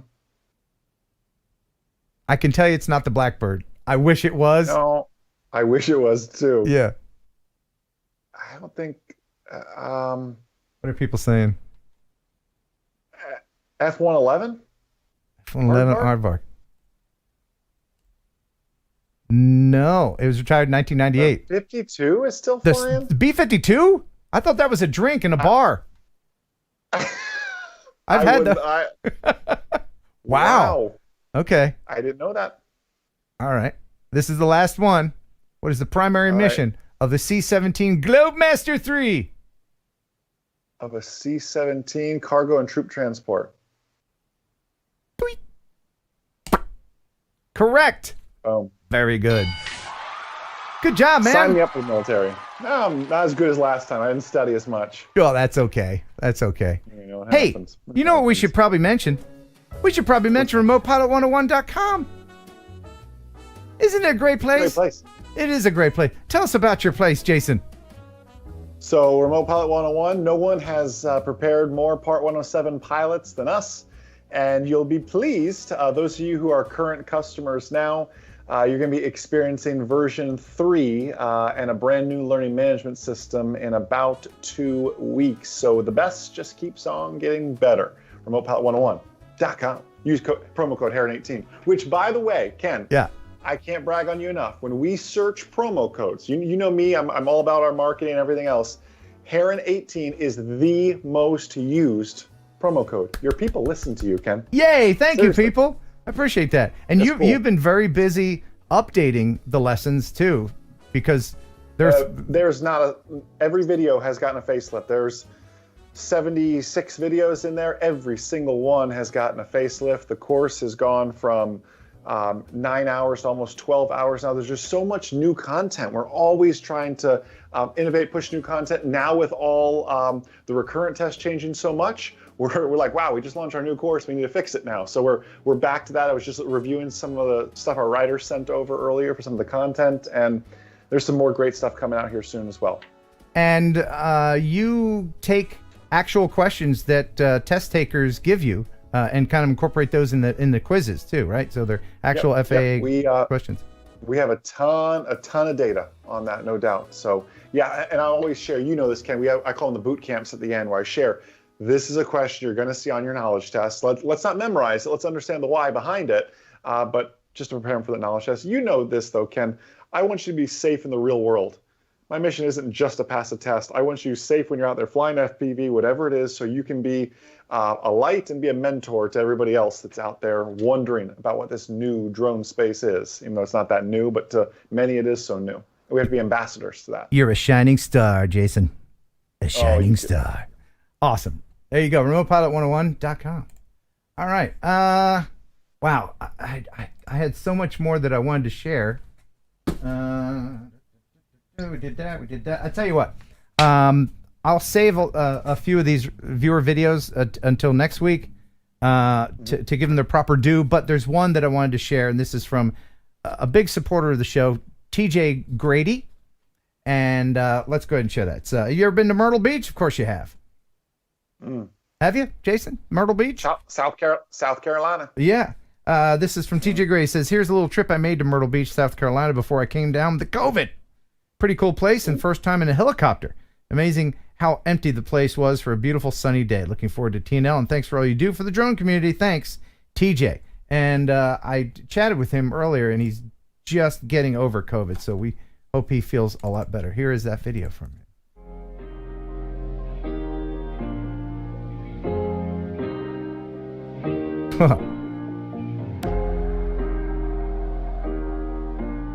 That plane's wrecked. Yeah. What kind of plane is that, Jason? That is a biplane of some sort, sir. I think wax museums are just creepy. It's super creepy. Ooh, R44 action. Is that typically a tourist type helicopter? Based on the tips on the instrument panel, I'd say yes. Yeah. And he has tips on the clip, the tip clip. Yeah. Yeah. The old tip clip. Yeah, because you can't put a tip jar in a helicopter, right? Just spill it out. Yeah. There are no parabolic arcs, no zero G's in that R44. That's dangerous. Yeah.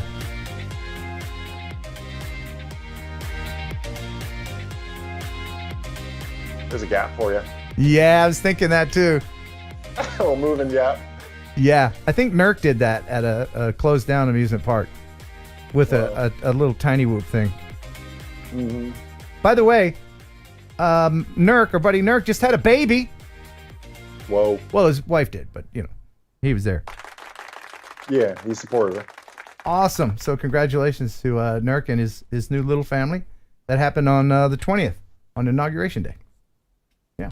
Cool. So I guess that's it. We did enough, didn't we? Did we do enough? That was a lot, wasn't it? I'm worn out. My mind is blown. I'm gonna need a nap after this. Yeah. So you know what? We need to draw for someone. Let's just do a pick me. Let's just, to be fair, let's do a pick me right now, and we'll let the pick me's go by for a second, and then Jason will pick somebody to win this fantastic Van Top Nimble M3 stabilizer for your smartphone. Who will win? They're starting. Pick me! Here we go. Oh, yeah. Yes, sir. All right, you got somebody? It doesn't I got it. necessarily have to be someone that used your emoticon, but it can be. And I'm not for sale. I'm going back to the basics. I'm sticking. I saw his name, and he was the winner in our previous game. So let the winner be the winner, Mr. Jeffrey Hassel. There you go. Congratulations, Jeffrey. I really appreciate you and everybody watching the channel. I always think there's something I forget. Did I forget anything? I don't think I did. I guess I didn't. Someone will remind me if I did. And now here is, with the final joke of the night, Jason Schappert. Wow. I prepared 3 jokes. Oh, no. This would be joke number 4. So Ooh. How's Alexa feeling tonight over there? Alexa, tell me a joke. I don't recommend entering a wormhole. You'll probably get stuck in the apple. Wow, that was really stupid. And a stupid way to end the show. That was as bad as your first 2 jokes earlier. Wow. We hope you enjoyed the show half as much as you would have if it had been twice as good. Oh my goodness. Thank you very much, first and foremost, to Wirecast for not blowing up on me. Thanks, Skype, for not blowing up on me. Thanks, Internet, for holding together. Thank you, Jason Schappert, for co-hosting and your 3 jokes. I'll have to know that they only come in trios from now on. Vic Moss, thank you very much. Drone Advisory Committee. Also, Kenji Sugihara, Drew Camden, and the incomparable Bruce Simpson, X-Jet, for being on tonight. Thank all of you for your support. I really do appreciate you. Thanks for watching. Thanks for subscribing. Until next time, and bye. That's it.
enjoy pigeon jerky. Pigeon jerky, the killer can process meat. I enjoy pigeon jerky. Pigeon jerky, and you give your family a treat. It's got much nutrition to help them grow, and it's full of fiber to make them grow. You enjoy pigeon jerky. Pigeon jerky, a killer can process meat. Yeah. That was so funny.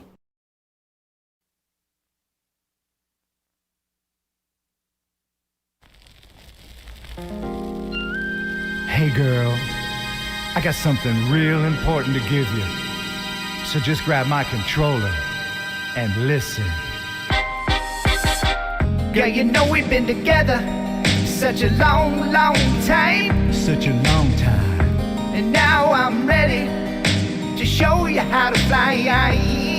Wow. You know it's sunny, so we both should go outside. Go outside. Gonna give you something that will get us both real high. Really high. A gift real special. It'll knock you off your socks. Take a look inside. Open it, girl. It's my drone in a box. Drone in a box, baby. Yeah. It's my drone in a box. Not gonna get you a pair of Spanx. That sort of gift won't get me thanks. Not gonna get you a bowl of rags. You must think that I'm some kind of spaz. Not gonna get you a single rose. Nah, girl, this thing won't decompose. Wanna get you something that sounds like bees. It's my drone in a box.